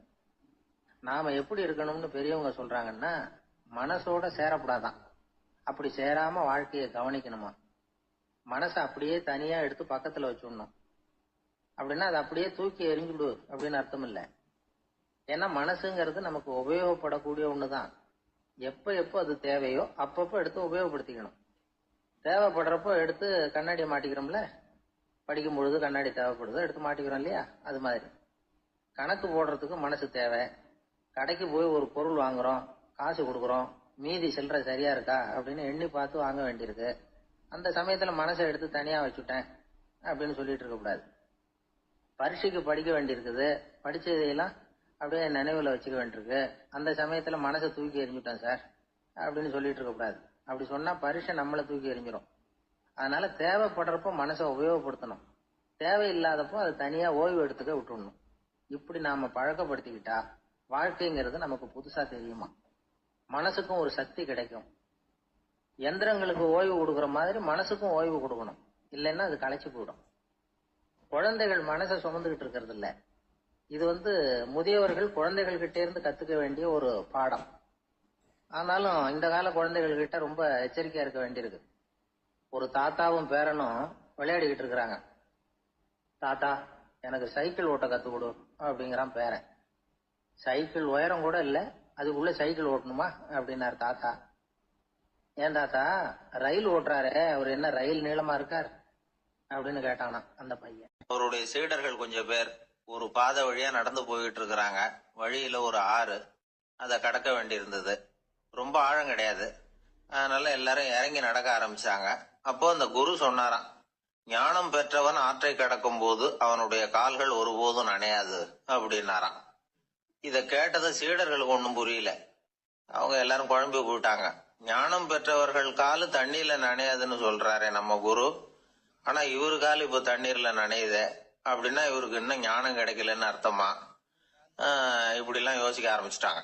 ஒரு சீடன் மெதுவா கேட்டுட்டான், சுவாமி, ஞானியின் பாதங்கள் ஒருபோதும் நனையாது அப்படின்னு சொல்றீங்க, ஆனா உங்களுடைய பாதங்கள் நனைஞ்சிருக்குதே அப்படின்னா. முட்டாளே, நனைஞ்சிருக்கிற பாதங்கள் என்னுடையது இல்லைன்னார் குரு. அவரு சொல்றது சரிதான், அதுல ஒன்னும் குழப்பம் இல்லை. அந்த தண்ணீர் அவரை தொட முடியாது. குரு என்ன சொல்றாரு தெரியுமா? எதுவும் என்ன தொட முடியாது, ஏன்னா நான் இல்லை அப்படிங்கிறாரு. நானே இல்லைங்கிறப்போ எதுவும் என்ன தொட முடியாது. இந்த கால் என்னுடையதுங்கிற நினைப்பு இருந்தா தானே தண்ணீர் அதை தொடர்றது எனக்கு தெரியும்.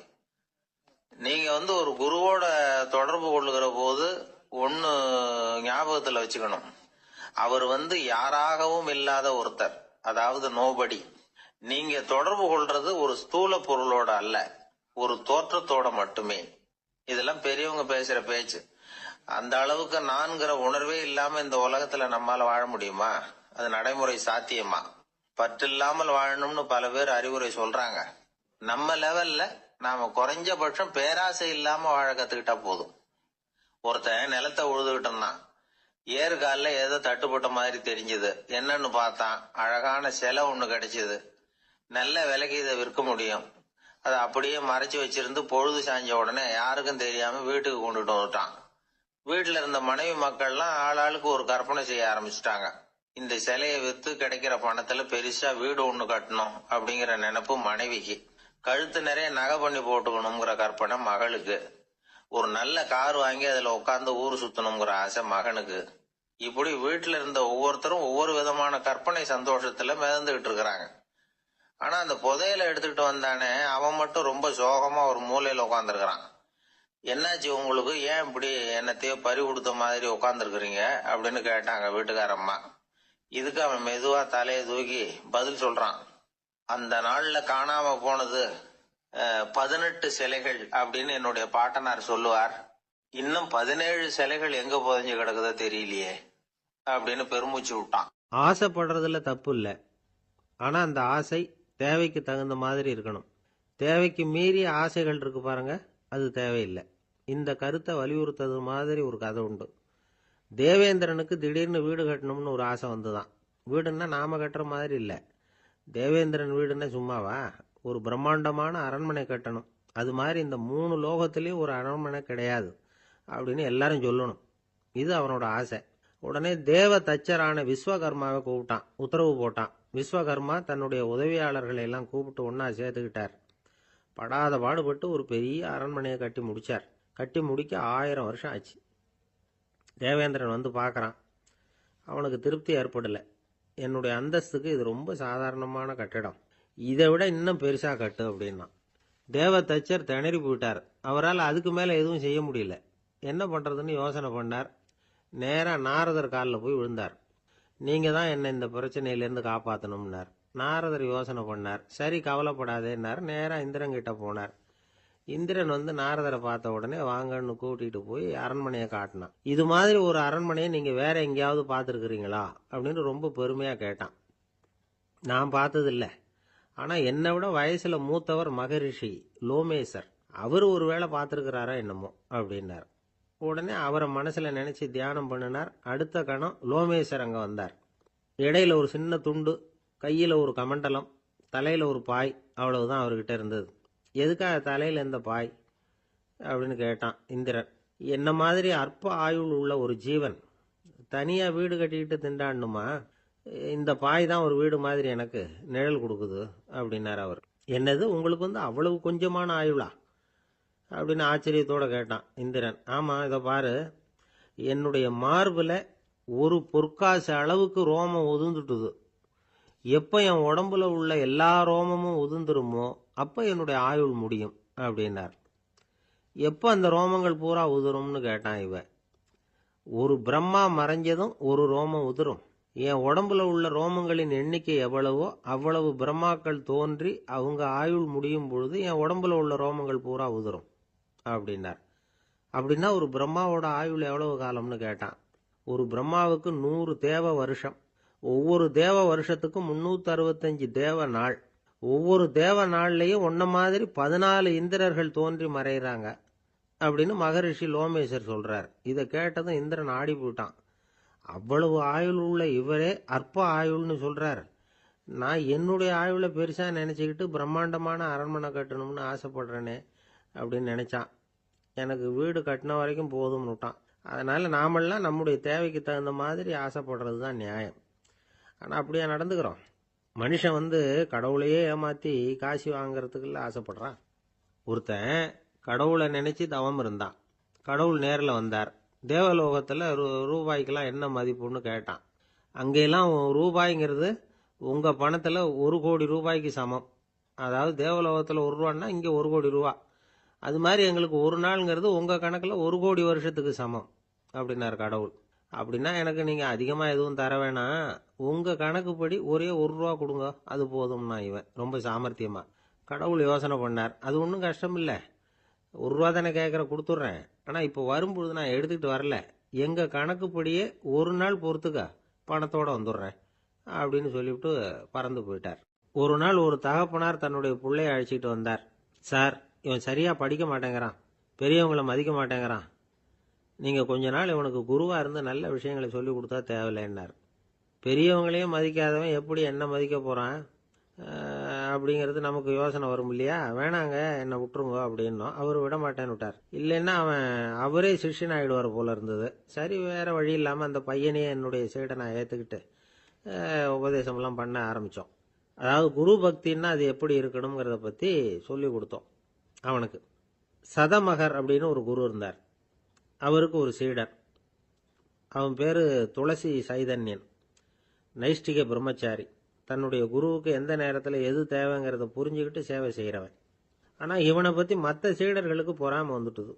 இவன் மட்டும் இப்படி இருக்கானேன்னு உடனே குரு கிட்ட போய் கோல் மூட்டினாங்க. அவன் சரியில்லை, அவன் நடந்துக்கிறது சரியில்லை, அப்படி இப்படின்னு எதையாவது சொல்லி. இருந்தாலும் இதையெல்லாம் அந்த குரு நம்பலை. அவருக்கு தெரியும் யார் யார் எப்படின்னு. துளசி சைதன்யன் பெருமையை மற்ற சீடர்களுக்கு உணர்த்தணும் அப்படின்னு நினைச்சார். அதுக்கு ஒரு வழி பண்ணார். ஒரு நாள் சீடர்களை எல்லாம் கூப்பிட்டுக்கிட்டு ஒரு காட்டு வழியாக போய்கிட்டு இருந்தார். அங்கே ஒரு பெரிய மலை அருவி கொட்டிக்கிட்டு இருந்தது. குரு சீடர்கள் பக்கம் திரும்பினார். இந்த மலையின் மேலே இருந்து அந்த படு பாதாளத்தில் குதிக்கிறதுக்கு உங்களில் யார் தயார் அப்படின்னு கேட்டார். ஒரு சீடனும் வாயை திறக்கலை, ஒதுங்கி நின்றுக்கிட்டாங்க. பின்னாடி மூட்டை முடிச்சோடு வந்துக்கிட்டு இருந்தான் துளசி சைதன்யன். அவனை பார்த்தார். தபாருப்பா, நீ மேலே இருந்து அந்த அருவியில் குதி அப்படின்னார்.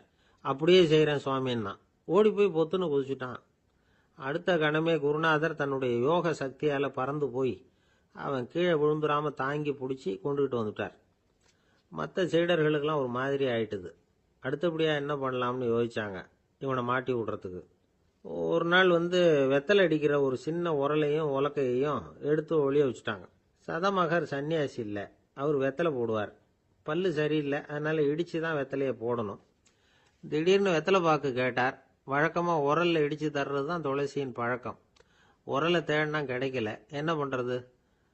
குரு கேட்டுவிட்டாரே, குரு சேவை தானே முக்கியம். என்ன பண்ணா, வெத்தலை பாக்க தன்னுடைய வாயில் போட்டு முன்னு அதை எடுத்து அவர்கிட்ட கொடுத்துட்டான். குரு எதையோ படிச்சுக்கிட்டே அதை வாங்கி வாயில் போட்டுக்கிட்டார். துளசி, இன்னைக்கு தாம்பூலம் நல்லா இடிக்கப்பட்டிருக்கு, ருசியாக வேற இருக்குது, அதை இடித்த பாத்திரத்தை என் கண்ணால் பார்க்கணும்னு ஆசையாக இருக்குன்னு விட்டார். அதை மட்டும் அனுப்பி போய் நீ வர வேண்டான்னு வேற சொல்லிவிட்டார். இதை கேட்டதும் துளசி தவிச்சு போயிட்டான். இவன் போகாமல் எப்படி வாயை மட்டும் அனுப்பி வைக்க முடியும்? இவன் தவிக்கிறத பார்த்ததும் மற்ற சீடர்களுக்கெல்லாம் மனசுக்குள்ளே ரொம்ப சந்தோஷம். துளசி கொஞ்சமும் யோசிக்கல, வாழை எடுத்தான், தன்னுடைய தலையவே அப்படியே அறுத்து வெட்டி எடுத்தான். இன்னொரு சீடங்கிட்ட கொடுத்துட்டான், எடுத்துகிட்டு போன்னு சொல்லி. கொண்டுகிட்டு போய் குரு முன்னாடி வைக்கிறாங்க. அந்த தலையில் வாய் திறந்துருக்கு, வெத்தலை போட்டு முன்னு இருந்தது, தெரிஞ்சு போச்சு, சிவப்பாக இருந்தது. அவனுடைய குரு பக்தியை இப்போ எல்லாரும் ஒத்துக்கிட்டாங்க.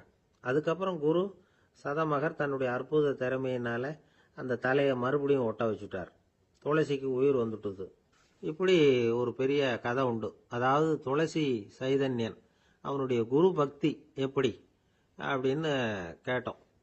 ரொம்ப அபாரம் அப்படின்னு அந்த பையன் அடக்கமா, சும்மா விளையாட்டுக்காக தான் அப்படி அவங்ககிட்ட கேட்டோம். ஏன்பா, உன்னுடைய குரு பக்தியை என்கிட்ட காட்டுறதுக்கு உன்னோட கழுத்தை நீயே அறுக்கணும்னு நான் சொன்னா அதை நீ செய்வியா அப்படின்னு கேட்டோம். என்னுடைய கழுத்தை நானே அறுக்க வேண்டிய அவசியம் இல்லை சார் அப்படின்னா அவன். ஏண்டான்னு, அதே காரியத்தை தான் இனிமேல் நீங்கள் தினமும் செய்ய போறீங்களே சார் அப்படிங்கிறான். ஒருத்தர் ரொம்பவும் மகிழ்ச்சியாக வந்துக்கிட்டு இருந்தார். என்ன விஷயம்னு விசாரித்தேன். நான் தோற்று போயிட்டேன், அதுதான் மனசுக்கு மகிழ்ச்சியாக இருக்குது அப்படின்னார். எனக்கு இது ரொம்ப ஆச்சரியமாக போச்சு.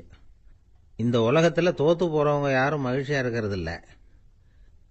அப்படி இருக்கிறப்ப இவர் இப்படி சொல்கிறாரே, எங்கே தோற்று போனீங்கன்னு கேட்டேன். அதுக்கப்புறம் தான் அவர் விவரமாக சொன்னார். என்னோட 5 வயசு குழந்தையோட நான் விளையாடிக்கிட்டு இருந்தேன்.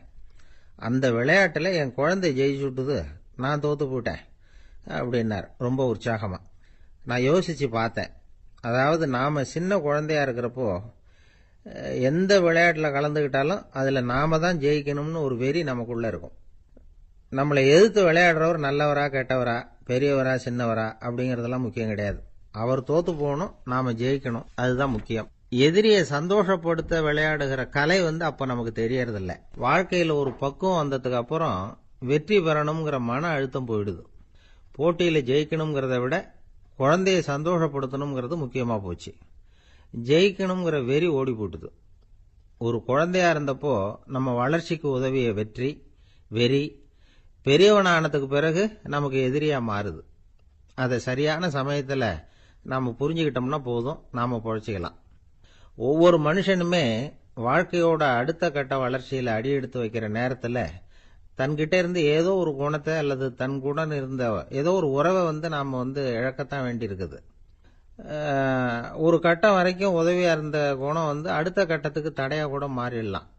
இந்த பரிமாண மாற்றத்துக்கு உள்ளாகிற ஒவ்வொருத்தரும் பிரத்யட்சமா இதை உணர்றாங்க. ஆனா பல பேர் எப்படின்னா பழசை திறந்துட்டு புதிய கொள்கைகளை உருவாக்கிக்கிறதுக்கு இஷ்டம் இல்லாம இருந்துடுறாங்க, அல்லது அப்படி செய்ய முடியாம தவிக்கிறாங்க. இதையெல்லாம் மீறி அந்த பழசை திறந்துட்டா அதை இழந்ததால உண்டாகிற மன அழுத்தம் சில காலத்துக்கு வருத்திக்கிட்டு தான் இருக்கும், வேற வழி இல்லை. ஆரோக்கியமான ஒரு முன்னேற்றத்துக்காக அந்த மன அழுத்தத்தை தாங்கிக்கத்தான் வேணும் அப்படிங்கிறாரு அந்த உலக புகழ்பெற்ற மேதை ஒருத்தர், இந்த ஸ்காட் பெக் அப்படிங்கிறவர். பிறந்த நாள் முதல் இதுதான் சரி அப்படின்னு கற்பிக்கப்பட்டு வந்த ஒவ்வொரு தத்துவத்தையும் தங்களுடைய வளர்ச்சிக்கு தகுந்த மாதிரி மாற்றி அர்த்தப்படுத்தி கொள்ள முடியாமல் வாழ்க்கை சூழல்ல அப்படியே அரைப்பட்டு தூளாகிறவர்கள் தான் ரொம்ப தவிக்கிறாங்களாம். இதுதான் அவருடைய கருத்து. பெரும்பாலும் மனிதர்களுடைய நடுத்தர வயசுல, அதாவது 30 தாண்டுகிற சமயத்துல தான் இந்த தவிப்பு உண்டாவதுதான். இதை தான் மேற்கத்திய நாடுகளில் அடிக்கடி மிட் லைஃப் கிரைசிஸ் அப்படின்னு சொல்றாங்க. அப்பப்போ பழசையெல்லாம் தொலைச்சி விட்டு புதுசா பிறக்கிறதுக்கு கத்துக்கணும். ஒவ்வொரு நிமிஷத்தையும் அந்த நிமிஷத்துக்கு ஏற்ற சித்தாந்தம் கொண்டவர்களாக சந்திப்போம் அப்படிங்கிறார் அந்த உளவியல் நிபுணர். இப்படி பழகிக்கிட்டா வாழ்க்கை இன்பமயம், இல்லைன்னா தவிப்பு மயம்தான். பழசை தொலைக்க முடியாதவர்களில் எத்தனையோ பேர் உண்டு, எத்தனையோ ரகம் உண்டு. அதில் வேடிக்கையான நண்பர்களும் உண்டு. ஒருத்தர் நண்பர் வீட்டுக்கு போனார். அவர் ஏதோ இனிப்பு பலகாரம் கொடுத்து சாப்பிட சொல்லியிருக்கிறாங்க அவங்க வீட்டில். இவர் சாப்பிட்டு பார்த்துட்டு சொன்னாராம், சார் 6 மாசத்துக்கு முன்னாடி ஒரு தடவை இங்கே வந்தேன், அப்போ ஒரு இனிப்பு பலகாரம் கொடுத்தீங்க, அது இதை விட நல்லா இருந்தது சார் அப்படின்னாராம்.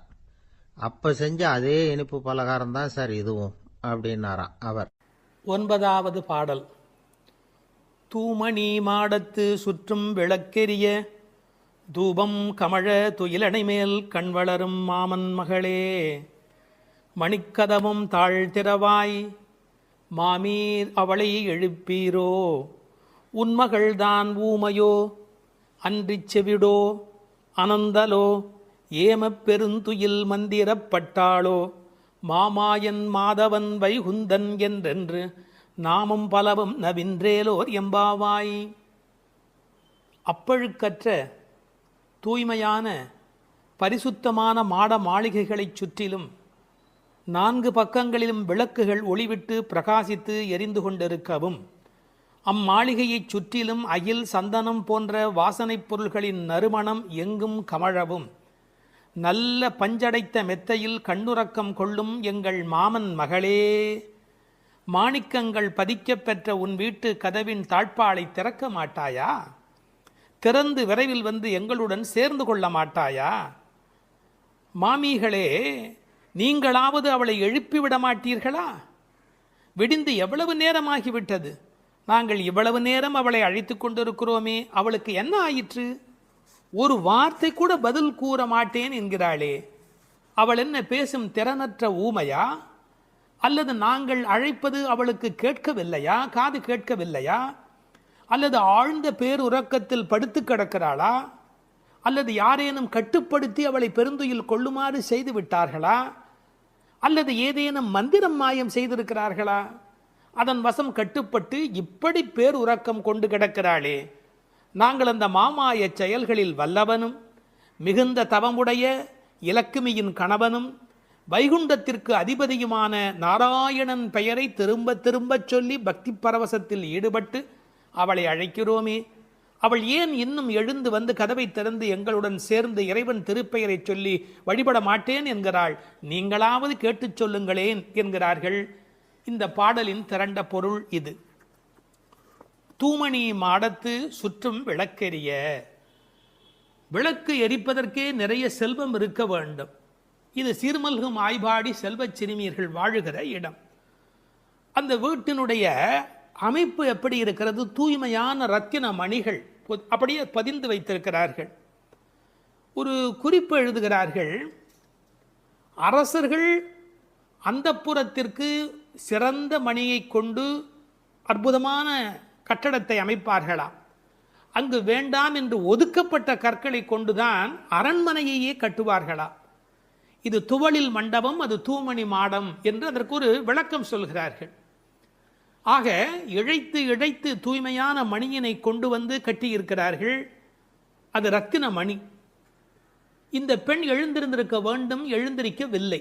ஒரு வித்தியாசம் இருக்கிறது. ஒரு குடும்பம் விழிப்பதற்கு முன்பு விழிக்க வேண்டியவள் அந்த வீட்டில் இருக்கிற பெண். ஏனென்றால் ஆண் எழுந்தால் அவனை மட்டும்தான் சுத்தம் செய்து கொள்கிறான். பெண் எழுந்தால் அந்த வீடே சுத்தமாகிறது என்று ஒரு பொன்மொழி சொல்வார்கள். எனவே ஒரு பெண்ணாகி இருக்கிறவள் இப்படி உறங்கிக் கொண்டிருக்கலாமா? தூமணி மாடத்து சுற்றும் விளக்கெரிய. 4 புறங்களிலும் நல்ல விளக்கு எரிந்து கொண்டிருக்கிறது.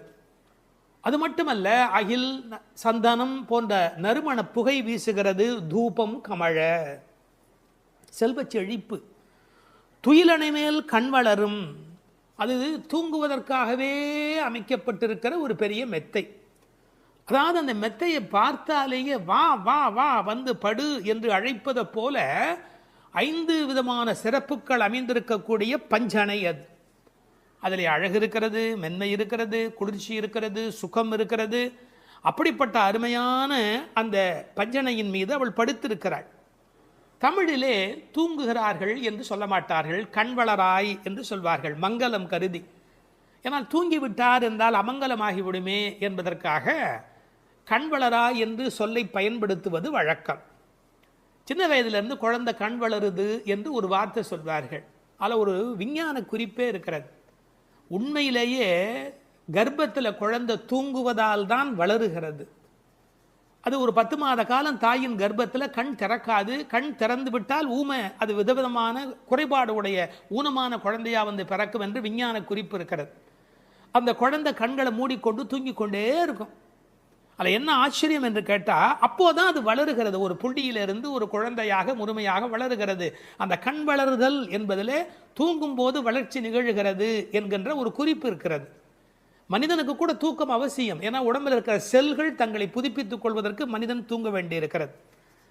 அடுத்து உறவு சொல்லி அழைக்கிறாள். மாமன் மகளே. இவள் அந்தணகுல பெண் என்றாலும் 1000 குலமகளாக ஆகும் விருப்பத்தின் காரணமாக ஒரு சம்பந்தத்தை ஏற்படுத்தி கொள்கிறாளாம். இதை உரையாசிரியர்கள் எழுதும்போது ஒரு அழகான வாக்கியமாக குறிப்பிடுகிறார்கள். திருவாய்ப்பாடியிலே ஒரு பிரகிருதி சம்பந்தம் தனக்கு உஜ்ஜீவன ஹேதுவாக ஆண்டாள் ஆசைப்பட்டபடி. அழகிய மணவாள பெருமாள் நாயனாருடைய வியாக்கியானத்திலே திருவாய்ப்பாடியிலே ஒரு பிரகிருதி சம்பந்தம் தனக்கு உஜ்ஜீவன ஹேதுவாக ஆண்டாள் ஆசைப்பட்டபடி மாமன் மகளே என்று உறவு சொல்லி அவள் அழைக்கிறாள். மணிக்கதவம் தாழ்த்திரவாய். அது உள்ளிருப்பது வெளியே தெரியும்படி அமைக்கப்பட்டிருக்கிற ஒரு வீடு. அவள் எப்படி தூங்குகிறாள் என்பது கூட வெளியே தெரிகிறது. அந்த கட்டில், அந்த மெத்தை, அந்த விளக்கு எரிகிறது. இந்த பாடலே மிக ரசமான ஒரு பாடல். திருப்பாவையில் 30 பாட்டு அழகு என்று சொன்னால் இந்த பாட்டுக்கு என்று தனியான ஒரு ரசனை உலகத்தில் தனியான ஒரு கூட்டமே உண்டு. மணிக்கதவம் தாழ்த்திரவாய், நீ வந்து திற. ஏன்னா எழுந்து வந்து திறக்கிற போது நாங்களா திறந்து கொண்டு உள்ள வந்தால் அது மரியாதையாக இருக்காது ஒரு வீட்டுக்குள்ளே. நீ வந்து திற. ஆனால் அவள் அசைவதாக தெரியவில்லை. அவளுடைய அம்மா எழுந்து விட்டாள். அவள் மற்ற வேலைகள் பார்த்து கொண்டிருக்கிறாள். அதனால உறவு சொல்லி அவளை அழைக்கிறார்கள். மாமீர், அவளை எழுப்பீரோ? நீங்கள் அவளை எழுப்பிவிடக்கூடாதா? அப்படி தூங்கி கொண்டிருக்கிறாளே.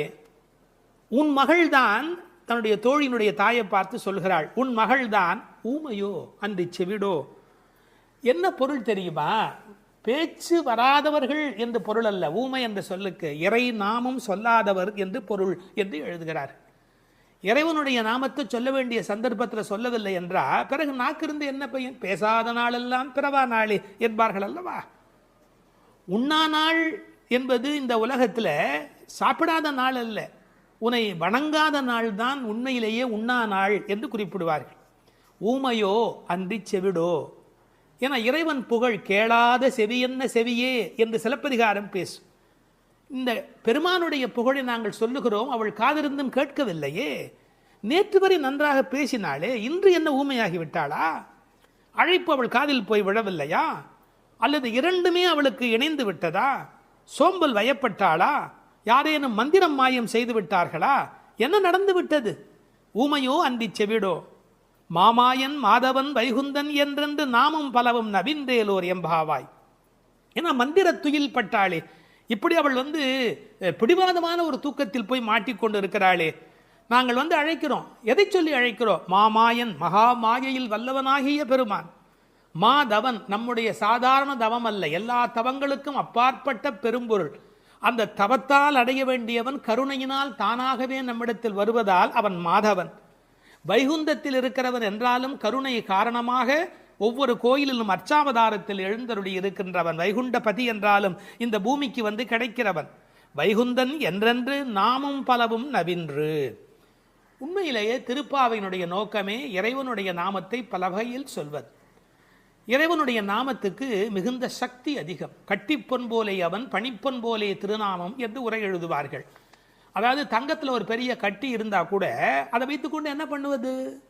ஆனால் பணிக்கப்பட்ட பொன், வளைக்கப்பட்ட பொன்னாக இருந்தால் அது பல சமயத்தில் ஆபத்துக்கு உதவும். ஒரு மோதிரமாக இருந்தால் அடகு கடையில் வைத்து கூட ஒரு ஆபத்திலேருந்து வெளியில் வரலாம். இறைவன் வைகுந்தத்திலே இருக்கிறான் என்று சொன்னால் கட்டிப்பொன் போலே, ஆனால் பணிப்பொன் போலே அவனுடைய திருநாமம், நாமம் பலவும். இன்னும் கூட நிறைய விளக்கங்கள் சொல்வார்கள். இறைவனுடைய நாமம் இறைவனை விட செல்வாக்கு உடையது என்று. ஒரு வங்கிக்கு போகிறோம், செக்கில் கையெழுத்து போட்டு கொடுத்தா நம்ம கையெழுத்துக்கு தான் அதிக பலம் இருக்குமே ஒழிய நாமே போய் நின்று கொண்டு பணம் கொடுன்னு கேட்டால் கூட கொடுக்கறதுக்கு யோசிப்பா. எப்படி கொடுப்பார்கள்? கையெழுத்துக்கு அவ்வளோ பெரிய சக்தி இருக்கிறது. அதுபோல் நாமும் இறைவனை காட்டிலும் வலிமை உடையது என்று ஒரு குறிப்பு சொல்வார்கள். ஒரு சின்ன வரலாறு.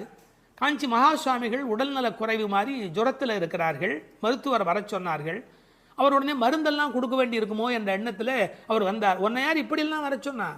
நீ உட்கார், நான் இப்போ என்னுடைய டெம்பரேச்சர் எடுத்துக்கோ, விஷ்ணு சஹஸ்ரநாமம் சொல்ல போகிறேன், சொல்லி முடிச்சதுக்கப்புறம் டெம்பரேச்சர் எப்படி இருக்கு பார் அப்படின்னு சொல்லிட்டு விஷ்ணு சஹஸ்ரநாமம் சொல்லுவதற்கு முன்பு ஜுரம் இருந்தது. சொல்லி முடித்த பிறகு ஜுரம் இல்லவே இல்லை. உன்னை எதுக்கு தெரியுமா கூப்பிட்டேன்? மருந்து கொடுத்து தான் இதை காப்பாற்றணுங்கிறது இல்லை, விஷ்ணு சஹஸ்ரநாமம் சொன்னாலேயே ஜுரம் போயிடும்னு தெரிஞ்சுக்கோ என்று ஒரு செய்தி சொன்னதாக ஒரு வரலாறு உண்டு. அவனுடைய நாமம் எல்லா நோய்களையும் போக்கக்கூடியது. அந்த நாமம் பலவும் நவின்றேலோர் எம்பாவாய். அந்த நாமங்களை நாம் வாய் திறந்து பாடுவோம் என்பதாக இந்த பாட்டு நிறைவு பெறுகிறது. திருப்பாவை 7ஆம் பாடல். நாயக பெண் பிள்ளையை எழுப்புகிறார்கள். கீசு கீசென்று எங்கும் ஆனை சாத்தன் கலந்து பேசின பேச்சரவம் கேட்டிலையோ பேய் பெண்ணே, காசும் பிறப்பும் கலகலப்ப கைவேர்த்து வாசன் அருங்குழல் ஆய்ச்சியர் மத்தினால் ஓசைப்படுத்த தயிர் அரவம் கேட்டிலையோ நாயகப் பெண் பிள்ளாய் நாராயணன் மூர்த்தி, கேசவனைப் பாடவும் நீ கேட்டே கிடத்தியோ தேசமுடையாய் திரவேலோர் எம்பாவாய். எங்கள் குழுவுக்கு தலைவியானவளே, நல்ல அழகுடையவளே, கீசு கீசென்று ஆனைச்சாத்தன் பறவைகள் ஆணும் பெண்ணுமாய் தமக்குள் இன்பமாய் பேசிக்கொள்ளும் பேச்சு உன் காதில் விழவில்லையா? பொழுது விடிந்ததை அறியாமல் பேய்த்தூக்கம் தூங்குகிறாயே. நறுமணம் பொருந்திய குழல்களை உடைய ஆயர் மகளிர் அச்சுத்தாலியும் ஆமைத்தாலியும் ஒலிக்கும்படி தமது கைகளை மாற்றி மாற்றி மத்தினால் தயிர் கடையும் பெரிய ஒலி உன் காதில் விழவில்லையா? உயிர்களின் உள்ளும் புறமும் நிறைந்துள்ள நாராயணன், அழகிய வடிவை உடையவன், நமது ஆயர்பாடியில் கண்ணனாக வந்து தன்னை கொல்ல வந்த கம்சன் விடுத்த கேசி என்ற அரக்கனை கொன்று கேசவன் என்று பெயர் பெற்றவன். அவனது புகழை இந்த மார்கழி விடியற்காலையில் நாங்கள் பாடி வருவதை காதால் கேட்டும் கேளாதது போல் படுக்கையில் கிடக்கிறாயே, இது உன் பெருமைக்கு அழகல்ல, எழுந்து கதவை திற. இது பாடலின் திரண்ட பொருள். கரிச்சான் குஞ்சு, கரிக்குருவி, வலியன், செம்போத்து என்றெல்லாம் அழைக்கப்படுகிற அந்த குருவிகள் ஆனைச்சாத்தன் என்ற பெயருடையவை. அவை ஒன்றோடு ஒன்று கலந்து பேசுகிற போது கீசு கீசு என்று ஒலி எழுப்புகின்றன. பறவைகளுடைய ஒலி கிசு கிசு என்று இருந்தாலும் அது கிருஷ்ண கிருஷ்ண என்று சொல்லுவதைப் போல பக்தர்கள் காதில் விழுகிறது. ஒரு இயற்கை ஒலியை பாடலில் கொண்டு வந்து காட்டுகிறார் ஆண்டாள் நாச்சியார். இயற்கை எழிலை முழுமையாக படம் பிடிக்கிறார். ஏன்? Nature is the body language of the God the almighty. கடவுளின் உடல் மொழி எது என்று கேட்டால் இயற்கைதான் கடவுளின் உடல் மொழி. இந்த உலகம் பல சப்தங்களால் ஆனது. ஆனால் நமக்கு எந்த சப்தம் வேண்டுமோ அதைத்தான் நாம் கிரகித்துக் கொள்கிறோம். நமக்குரிய சப்தத்தை பிரித்தெடுப்பதுதான் வாழ்க்கையின் சூட்சமமே. வானொலி பெட்டியில் பாருங்கள், விதவிதமான அலைவரிசையில் பாடல் வரும், நாடகம் வரும், எத்தனையோ வரும், விளம்பரம் வரும். நீங்கள் எதை பிரித்து கேட்கிறீர்களோ அதுவே உங்களுக்குள் போகிறது. அதுபோல் பிரபஞ்சம் முழுவதும் பல்வேறு சப்தத்தால் நிறைந்திருந்தாலும் அவரவர்கள் அவரவருக்கு உரிய சப்தத்தை தான் எடுத்துக்கொள்ள முடியும். இந்த ஆனைச்சாத்தன் கலந்து பேசின பேச்சரவம் என்கிறாள். கணவன் மனைவி கூட பல வீட்டில் கலந்து பேசுவது இல்லை. ஆனால் இந்த பறவை பட்சிகளுடைய பண்பாடு காலையில் எழுந்தவுடன் மகிழ்ச்சியை வெளிப்படுத்துகின்றன. மனிதன் காலையில் எழுகிற போது மகிழ்ச்சியோடு எழ வேண்டும். நேற்று இரவு தூங்கினோம், அது ஒரு பெரிய விஷயம். இன்று காலை உயிரோடு எழுந்திருக்கிறோம், அதுவும் பெரிய விஷயம். அதனால் மகிழ்ச்சியோடு அந்த மகிழ்ச்சியை கடவுளுக்கு நன்றி சொல்வதைப் போல பறவை பட்சிகள் சப்தஜாலம் எழுப்புகின்றன. அவை பேசின பேச்சரவம் என்று ஒரு வார்த்தை பயன்படுத்துகிறார். பேச்சு என்பது தெளிவானது, அரவம் என்பது ஒலியை குறிப்பது, ஓசையை குறிப்பது. பெரிய சப்தத்துக்கு அரவம் என்று பொருள் வரும். இவர்கள் தனித்தனியாக பேசுகிறார்கள், மொத்தமாக கேட்கிற போது சப்தம் மட்டும்தான் கேட்கிறது. எதையுமே கூட்டமாக குழப்பிக்கொண்டால் நமக்கு புரிய போவதில்லை. கூர்ந்து தனியாக கவனித்தால்தான் பேச்சு கிடைக்கும், இல்லை என்றால் அரவம் தான் கிடைக்கும். பேசின பேச்சரவம் கேட்டிலையோ பேய்ப்பெண்ணே. இந்த பாடல்ல மோனை பேசின பேச்சரவம் கேட்டிலையோ பேய் பெண்ணே, அந்த பகரம் மோனையாக அமைந்திருப்பது ஒரு பெரிய அழகு. நீங்கள் உண்மையில் நல்ல விழிப்பில் இருந்தால், காலையில் மகிழ்ச்சியாக இருந்தால், பறவைகளின் குரல் மட்டுமல்ல, அவை தங்கள் சிறகுகளை சிலுசிலுப்பதை கூட நம்மால் கவனிக்க முடியும். அப்படி இவர்கள் அந்த ஆனைச்சாத்தனுடைய ஒலியை கேட்டு மகிழ்கிறார்கள். முதலிலே ஒன்னிரண்டு ஒலி எழுப்பியது, அதனால் கேட்கவில்லை என்று இந்த உள்ளே படுத்திருக்கிறவள் சொல்ல முடியும். அடி ஒன்று ரெண்டு அல்ல, இப்போது அரவம் பெரிதாக கூச்சல் போடுகிறதே, உனக்கு புரியவில்லையா என்ற அர்த்தத்தில் பேசின பேச்சரவம் என்றார்கள். இவள் உறக்கத்தை பேய்ப்பெண்ணே, பேய்போல் தூங்குகிறாயே என்று கேட்கிறார்கள். உண்மையிலே பேயாய் அலைகிறான் என்றுதான் சொல்வார்களே ஒழிய பேயாய் தூங்குகிறான் என்று சொல்ல மாட்டார்கள். ஒரே விஷயத்தில் தீவிரத்தன்மை காட்டுகிற போது என்ன இப்படி பேய் மாதிரி அலையரே என்று பேசுவது வழக்கம். இவள் தீவிரத்தன்மையினாலே, கண்ணன் மீது கொண்ட காதலினாலே இப்படி கிடக்கிறாளா, அல்லது தமஸ் என்கிற தாமத குணத்தின் காரணமாக இப்படி கிடக்கிறாளா? இது ஒரு பெரிய கேள்வி. சில பேர் ஒரு கோயில் குடமுழுக்குக்கு வேலை செய்வார்கள், பேயாக வேலை செய்வார்கள். அந்த குடமுழுக்கு வெற்றி பெறுவதற்கு வேண்டிய வகையில் அல்லும் பகலும் பாடுபட்டு கொண்டே இருப்பார்கள். குடமுழுக்கு வேளையில் போய் தூங்கி விடுவார்கள். இந்த உழைத்த களைப்பு காரணமாக அந்த கும்பாபிஷேகம் நடக்கிற போது போய் தூங்கி விடுவார்கள். அப்படி ஒருவேளை இன்றைக்கு நோன்புக்கு போகிறோமே, நீ இப்படி தூங்கலாமா? நாயக பெண்பிள்ளாய் முதலில் பேய்ப்பெண்ணே என்று அழைத்தவர்கள் பின்னாலே நாயக பெண்பிள்ளாய் தேசமுடையாய் என்று அழைக்கப் போகிறார்கள்.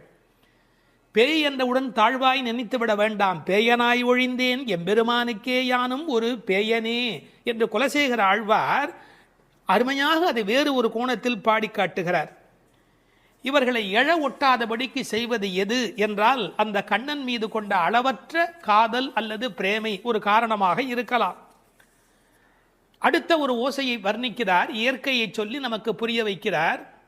பெண்கள் தயிர் கடைகிறார்கள். அந்த பெரிய ஆய்ச்சிமார்கள் தயிர் கடைகிற போது அவர்கள் கழுத்தில் அணிந்திருக்கிற தாலி, அதுவும் காசும் பிறப்பும் கலகலப்ப கைவேர்த்து, அச்சுத்தாலி ஆமைத்தாலி என்பார்கள். இதை கொஞ்சம் புரிந்து கொள்வது கடினம். இளம் வயதிலிருந்தே பெண்களுக்கு தங்க காசு கொடுத்து கொண்டே வருவார்கள். அந்த தங்க காசு தான் பெண்ணுக்கு உண்மையிலேயே மிகப்பெரிய சீதனம். அவர்களுக்கு தங்கத்தின் மூலம் சேமிப்பு நிகழும். தங்கள் சேமிப்பை காசாக்கி கையிலே வைத்திருப்பார்கள். திருமணமாகி அடுத்த வீட்டுக்கு போகிற போது அவர்களுக்கு ஆமைத்தாலி, கொஞ்சம் புடைத்த மாதிரி 2 உருண்டையாக இருக்கும், அதற்கு ஆமைத்தாலி என்று பெயர். அந்த காசும் பிறப்பும் அது ரெண்டையுமே கழுத்திலே கோர்த்து போட்டிருப்பார்கள். மஞ்சள் கயிற்றில் இந்த காசையும் மாட்டிக்கொள்வார்கள். அதன் பிறகு இந்த ஆமைத்தாலி என்கின்ற அந்த உருண்டையான தாலியையும் மாட்டிக்கொள்வார்கள். அப்படி தயிர் கடைகிற போது ரெண்டும் ஒன்றோடு ஒன்று மோதி ஒரு பெரிய ஒலியை எழுப்புகிறது. என்ன டிராமாட்டிக்காக அதை கொண்டு வந்து நம்முடைய கண் முன்பாக காட்டுகிறாள் பாருங்கள். கண் முன்பாக அந்த காட்சி படப்பிடிப்பு போல வந்து நிற்கிறது. காலையில் வெண்ணெய் கடைகிறார்கள். ஏன் தெரியுமா? வெயில் ஏறி விட்டால் வெண்ணெய் உருகிவிடும், கண்ணனும் விட்டு வைக்க மாட்டார். எனவே அதிகாலையிலே கடைய வேண்டும் என்று வெண்ணெய் கடைகிறார்கள். பகவான் ராமகிருஷ்ணர் ஓர் உதாரணம் சொல்லுகிறார். வெண்ணெய் கடைகிறவர்கள் விடியற்காலையில் கடைவார்கள். காரணம், வெயில் வந்து விட்டால் வெண்ணெய் இளகிவிடும். அதுபோல் பக்தி வர வேண்டிய வயது இளம் வயது. உங்களுக்கு வயதாகிவிட்டால் உலகத்தின் வெப்பத்தில் அது உருகி ஓடிவிடும். எனவே இளம் வயதில் பக்தி வெண்ணெய் திரள வேண்டும், காலையில் மோர் கடைவது தயிர் கடைவது போலே என்று பகவான் ராமகிருஷ்ணர் ஒரு கருத்து சொல்வார். கை பேர்த்து கடைய முடியல, மலை மாதிரி வெண்ணெய், பார்க்கடல் மாதிரி பானை, எவ்வளவு நேரம் அந்த மத்தை போட்டு உருட்டி கொண்டே இருக்கிறது. கை மாற்றி கை பேர்த்து. காலையிலேயே இந்த பெண்கள் தலையில் பூச்சூடி இருக்கிறார்கள். இவர்கள் குழலுக்கே வாசம் இருக்கிறது. வாசனரும் குழலாய்ச்சியர் மத்தினால் ஓசைப்படுத்த தயிர் அரவம் கேட்டிலையோ. அந்த ஓசையிலே ஒரு அழகு இருக்கிறது.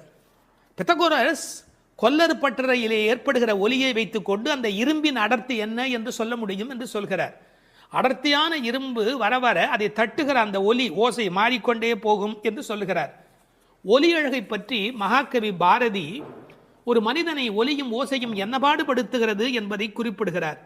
காணப்பறவை கலகலமெனும் ஓசையிலும், காற்று மரங்கள் இடை காட்டும் இசைகளிலும், ஆற்று நீரோசை அருவி ஒலியினிலும், நீலப் பெருங்கடல் என் நேரமுமே தான் இசைக்கும் ஓலத்திடையே உதிக்கும் இசையினிலும், மானுட பெண்கள் வளரும் ஒரு காதலினால் ஊனுருக பாடுவதில் ஊரிடும் தேன் வாரியிலும், ஏற்ற நீர் பாட்டின் இசையினிலும், நெல்லிடிக்கும் கோற்றொடியார் குக்குவென கொஞ்சும் ஒலியினிலும், சுண்ணமிடிப்பார்தம் சுவை மிகுந்த பண்களிலும், பண்ணை மடவார் பழகுபல பாட்டினிலும், வட்டமிட்டு பெண்கள் வளைக்கரங்கள் தாமொலிக்க கொட்டி இசைத்திடுமோர் கூட்டமுத பாட்டு கோரஸ் கூட்டமுத பாட்டினிலும், வேயின் குழலோடு வீணை முதலாம் மனிதர் வாயினிலும், கையாலும் வாசிக்கும் பல்கருவி நாட்டினிலும், காட்டிலும் நாளெல்லாம் நந்தொலிக்கும் பாட்டினிலும் நெஞ்சை பறிகொடுத்தேன் பாவினான் என்று மகாகவி பாரதி பாடுகிறார். இசையினுடைய வலிமை அது. அப்படி ஓசைப்படுத்த தயிரரவம் கேட்டிலையோ. நாயகப் பெண் பிள்ளாய் நீ எங்கள் தலைவியாயிற்றே. நாராயணன் மூர்த்தி, எப்பேற்பட்ட வலிமையுடையவன், எப்பேற்பட்ட பெருமையுடையவன் எம்பெருமான். அந்த எம்பெருமான் திருப்பெயரையும் கல்யாண குணங்களையும் பேசுவதுதான் பாசுரத்தினுடைய நோக்கமே. கேசி என்கிற ஒரு அரக்கனை வென்றவன், அதனால் கேசவன் என்கிற பெயரை பெற்றவன். கேசவனை பாடவும் நீ கேட்டே கிடத்தியோ. ராமாவதார காலத்திலே கரதூஷண வதம் முடிந்தவுடனே சீதை ஓடி வந்து கட்டிக்கொள்ளுகிறாள். அப்படி கேசிவதம் நிகழ்ந்தது என்று சொன்ன உடனே நீ கண்ணனை கட்டிக்கொள்வதற்கு எழுந்து வருவாய் என்று பார்த்தால், நல்லவேளை கண்ணனுக்கு ஆபத்து இல்லை என்று நெஞ்சை பிடித்து கொண்டு தூங்குகிறாயா. கேசவனை பாடவும் நீ கேட்டே கிடத்தியோ. கேசமுடையாய், இதான் பெண்களுடைய இயல்பு. எவ்வளவுதான் பெண்கள் மாறினாலும் அடுத்த பெண்ணினுடைய கூந்தல் எவ்வளவு நீளம் என்பதை பற்றி யோசிப்பார்கள். கேசமுடையாய் திரவேலோர் எம்பாவாய் என்று இந்த பாசுரம் நிறைவு பெறுகிறது. ஒரு சிறு திருத்தம். தேசமுடையாய் என்றும் ஒரு பாடம் உண்டு. கேசமுடையாய் என்பதை விட தேசமுடையாய் என்ற பாடல் வரியிலே பொருள் ஆழம் சுவை கூடுதலாக இருக்கிறது என்று கருதுவதற்கு இடமுண்டு. காரணம், அவள் அழகான கூந்தலை உடையவள் என்ற பொருளிலே 1-2 பதிப்புகளிலே கேசமுடையாய் என்கிற பாடம் இருக்கிறது. ஆனால் தேசமுடையாய் என்ற சொல்லுக்கு பொருள் ஒளியுடையவளே என்பது பொருள். ஒரு பெண்ணை வர்ணிக்கிற போது ஒளிதான் பிரதானம், பொன்னின் ஒளி பூவின் வெறி என்று சீதா பிராட்டியாரை கவி சக்கரவர்த்தி கம்பன் வர்ணிக்கின்றார். கண்ணனுடைய நினைப்பில் எப்போதும் ஒளி உடையவளாக விளங்குகின்றாள் என்ற பொருளிலே தேசமுடையாய் என்கிற பாடம் சுவையான, அழுத்தமான, ஆழமான, பெரும்பகுதி பதிப்புகளில் காணப்படுகிற பாடம் என்பதையும் சொல்லிக்கொள்ள விரும்புகிறேன். வணக்கம். வேதம் அனைத்துக்கும் வித்தான திருப்பாவையின் 6வது பாடல். இது பாடல் தொடங்கி திருப்பள்ளி எழுச்சியாக அமைகிறது. உறங்குகிற பெண்ணை வெளியில் இருக்கிறவள் எழுப்புவது போல பாடலின் அமைப்பு முறை. விடிந்தது என்பதற்கான அடையாளங்கள் சொல்லி எழுப்புகிறார்கள். புள்ளும் சிலம்பினகான் புள்ளரையன் கோயிலில் வெள்ளை வெளிசங்கின் பேரரவம் கேட்டிலையோ, பிள்ளாய் எழுந்திராய் பேய் முலை நஞ்சுண்டு கள்ளச்சகடம் கலக்கழிய காலோச்சி, வெள்ளத்து அரவில் துயில் அமர்ந்த வித்தினை உள்ளத்து கொண்டு முனிவர்களும் யோகிகளும் மெல்ல எழுந்து ஹரி என்ற பேரரவம் உள்ளம் புகுந்து குளிர்ந்தேலோர் எம்பாவாய். முன் அனுபவம் ஏதுமில்லாத கன்னிப்பெண்ணே, இன்னும் உறங்குகிறாயே? விடியலை முன்னே அறிந்து கொள்ளும் இயல்புடைய பறவைகளும் கூட எழுந்து ஓசை எழுப்பி இறை தேட புறப்பட்டு விட்டனவே, அது உனக்கு தெரியவில்லையா? பறவைகளுக்கு அரசனான கருடனை வாகனமாக கொண்ட திருமால் திருக்கோயிலிலே வெண்மை நிறமுள்ள சங்கு தன் ஒலி எழுப்பி அழைக்கின்ற பேரோசை உன் காதில் விழவில்லையா? பெண் பிள்ளையே, விரைவில் படுக்கையை விட்டு எழுந்திரு. முன்பு தன் தாய் யசோதை வடிவில் முலைக்காம்பில் நஞ்சையே தீட்டிக் கொண்டு வந்து கண்ணனுக்கு வஞ்சகமாக பாலூட்ட கருதினாளே பூதனை. அவளிடம் பால் பருகுவது போல முலையுண்டு அவள் உயிரையும் உண்டானே கண்ணன். முன்பு கள்ளத்தனமாக சக்கரமாக அவன் முன் தோன்றினானே சகடாசுரன். அவனை தன் திருவடிகளை உயர்த்தியே உதைத்து அவன் கலக்கம் அடைந்து அழிந்து போனானே அந்த கண்ணன். திருப்பார்கடலிலே அமைந்திருக்கும் ஆதிசேஷன் என்னும் பாம்பின் மேல் அரிதுயில் கொண்டிருக்கிறானே அந்த கண்ணன். இவ்வுலக உற்பத்திக்கு மூல காரணமான அந்த கண்ணனை தம் உள்ளத்திலேயே இடைவிடாது தியானித்து கொண்டிருக்கும் முனிவர்களும், இறைவனை எளிதில் அடையும் யோகம் போன்ற உபாயங்களையும் செய்து கொண்டிருக்கும் யோகியர்களும் அலுங்காது அசையாது மெதுவாக நிதானமாக எழுந்து ஹரி ஹரி என்று திருமாலை எண்ணிப்பாடும் பேரோசை உன்னுடைய காதுகளில் கேட்கவில்லையா? ஆனால் இவ்வோசைகள் எல்லாம் எங்கள் செவி வழி புகுந்து உள்ளத்திற்கு குளிர்ச்சி தருகின்றனவே. இந்த அனுபவத்தை எங்களுடன் பகிர்ந்து கொள்வதற்காகவாவது நீ எழுந்து வரமாட்டாயா? இது பாடலின் திரண்ட பொருள். புள்ளும் சிலம்பினகான் புள்ளரையன் கோயிலில். புள்ளும் சிலம்பினகான் என்பது இயற்கையின் அழைப்பு. காலையிலே பறவைகள் ஒலி எழுப்புகின்றன. இதில் புள்ளும் என்றால் அந்த உம்மை சிறப்பு உம்மை. காலை பொழுது எப்படி விடுகிறது என்றால் கோழி கூவுது என்று ஒரு வார்த்தை சொல்வார்கள். மனித வாழ்க்கை இயற்கையோடு கலந்து நிற்கக்கூடிய தனித்த சிறப்புடையது. அது காலையில் இறை தேடுவதற்கு புறப்படுவதற்கு முன்பாக ஒலி எழுப்பி அதன் பிறகு புறப்படும். இறை தேடும் போதே இறை தேடு என்பதுதான் மனிதனுக்கும் விலங்குக்கும் இருக்கிற வித்தியாசம். அதனால் இறை தேடி அது எழுப்புகிற ஒலியை கேட்ட மாத்திரத்தில் இறை தேடி வல்லினரா இறை தேடி நாம் அந்த பெருமானை நினைக்க வேண்டாமா என்ற அர்த்தத்தில் புள்ளும் சிலம்பின என்றாள். தமிழிலே சிலம்புதல் என்றால் ஒலி எழுப்புதல் என்று பொருள். அதிகாலை எழுவதை மனிதன் பறவைகளிடமிருந்து கற்றுக்கொண்டான் என்கிறார்கள். அது மட்டுமல்ல, பறவைகள் மனிதனுக்கு எச்சரிக்கை உணர்வை ஊட்டக்கூடிய ஒரு அடையாளம். ஒரு காலத்தில் காடுகளில் மனித இனம் வாழ்ந்த காலத்தில் பதுங்கி வரும் பாய்ச்சல் மிருகங்கள் குறித்து எச்சரிக்கை ஒலி எழுப்பும் இயல்பு பறவைகளுக்கு உண்டு. எனவே பறவைகளின் ஒலியை பார்த்து வருகிற நன்மை தீமைகளை மனிதன் உணர்கிற பழக்கம் அன்று தொட்டிருந்திருக்கிறது. எனவே வெளியில் விடுகிற விடியலுக்கு அடையாளமாக சொன்னாலும் பறவை ஒலிக்கும் மனித இனத்துக்கும் சம்பந்தம் இருக்கிறதே. புள்ளும் சிலம்பினகான். புல் அரையன் கோயில், பறவைகளுக்கெல்லாம் தலைவன் கருடன். அந்த கருடன் கோயிலிலே, அதாவது திருமாலுடைய திருக்கோயிலிலே சங்கு ஒலி எழுப்பி அழைக்கிறார்களாம். வெள்ளை வெளிசங்கின் பேரரவம் கேட்டிலையோ. வெள்ளை விழிசங்கு, அது ரொம்ப தூய்மையான சங்கு. வெறும் நிறம் மட்டுமல்ல, அது எல்லா வகையிலுமே தூய்மையுடைய ஒன்று, வெண்மையுடைய ஒன்று. அது அழைப்பதற்காகவே பயன்படுத்தப்படுவதாலே விழிசங்கு கோயிலிலே நடை திறந்து விட்டது.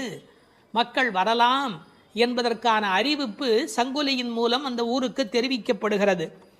எனவே கோயில் அழைப்பு வந்துவிட்டதே, நீ எழுந்திருக்க வேண்டாமா? பேரறவும் கேட்டிலையோ? பறவையின் சப்தம் கூட சின்ன சின்னதாக போயிருக்கலாம்.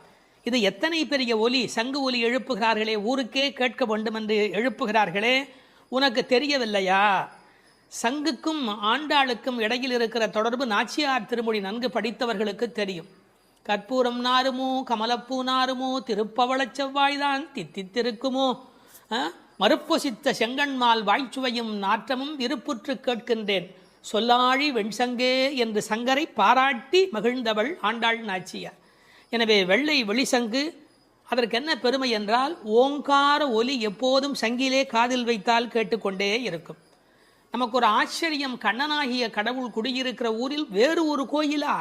கோயில் அழைப்பு என்றால் ராமாயணம் படிக்கிற போது ராமன் நாராயணனை போய் வணங்கி வந்த செய்தி இருப்பதைப் போல கண்ணன் ஊரிலும் திருமால் கோயில் இருந்திருக்கிறது. இதில் புறவிடியல் பற்றி பேசினாலும் உண்மையில் அகவிடியலை பற்றி நாம் சிந்திக்க கடமைப்பட்டிருக்கிறோம். இதெல்லாம் காலை நேரத்து அடையாளங்கள். ஆன்மீக விடியல் என்பது ஏற்பட வேண்டும் என்றால் அறியாமை, இருட்டு போக வேண்டும். நீங்கள் இருட்டை விரட்டிவிட முடியுமா? இந்த உலகத்தில் என்ன முயன்றாலும் இருட்டை விரட்ட முடியுமா? ஒரே ஒரு வேலை இருக்கிறது, ஒரு வெளிச்சத்தை நிறுவுவதுதான் மனிதன் செய்ய வேண்டிய வேலை. எல்லாரும் உட்கார்ந்து கொண்டு இருட்டே போ இருட்டே போ இருட்டே போ என்றால் போகாது. ஆனால் ஒரு விளக்கை ஏற்றி வைத்தால் இருட்டு காணாமல் போய்விடும்.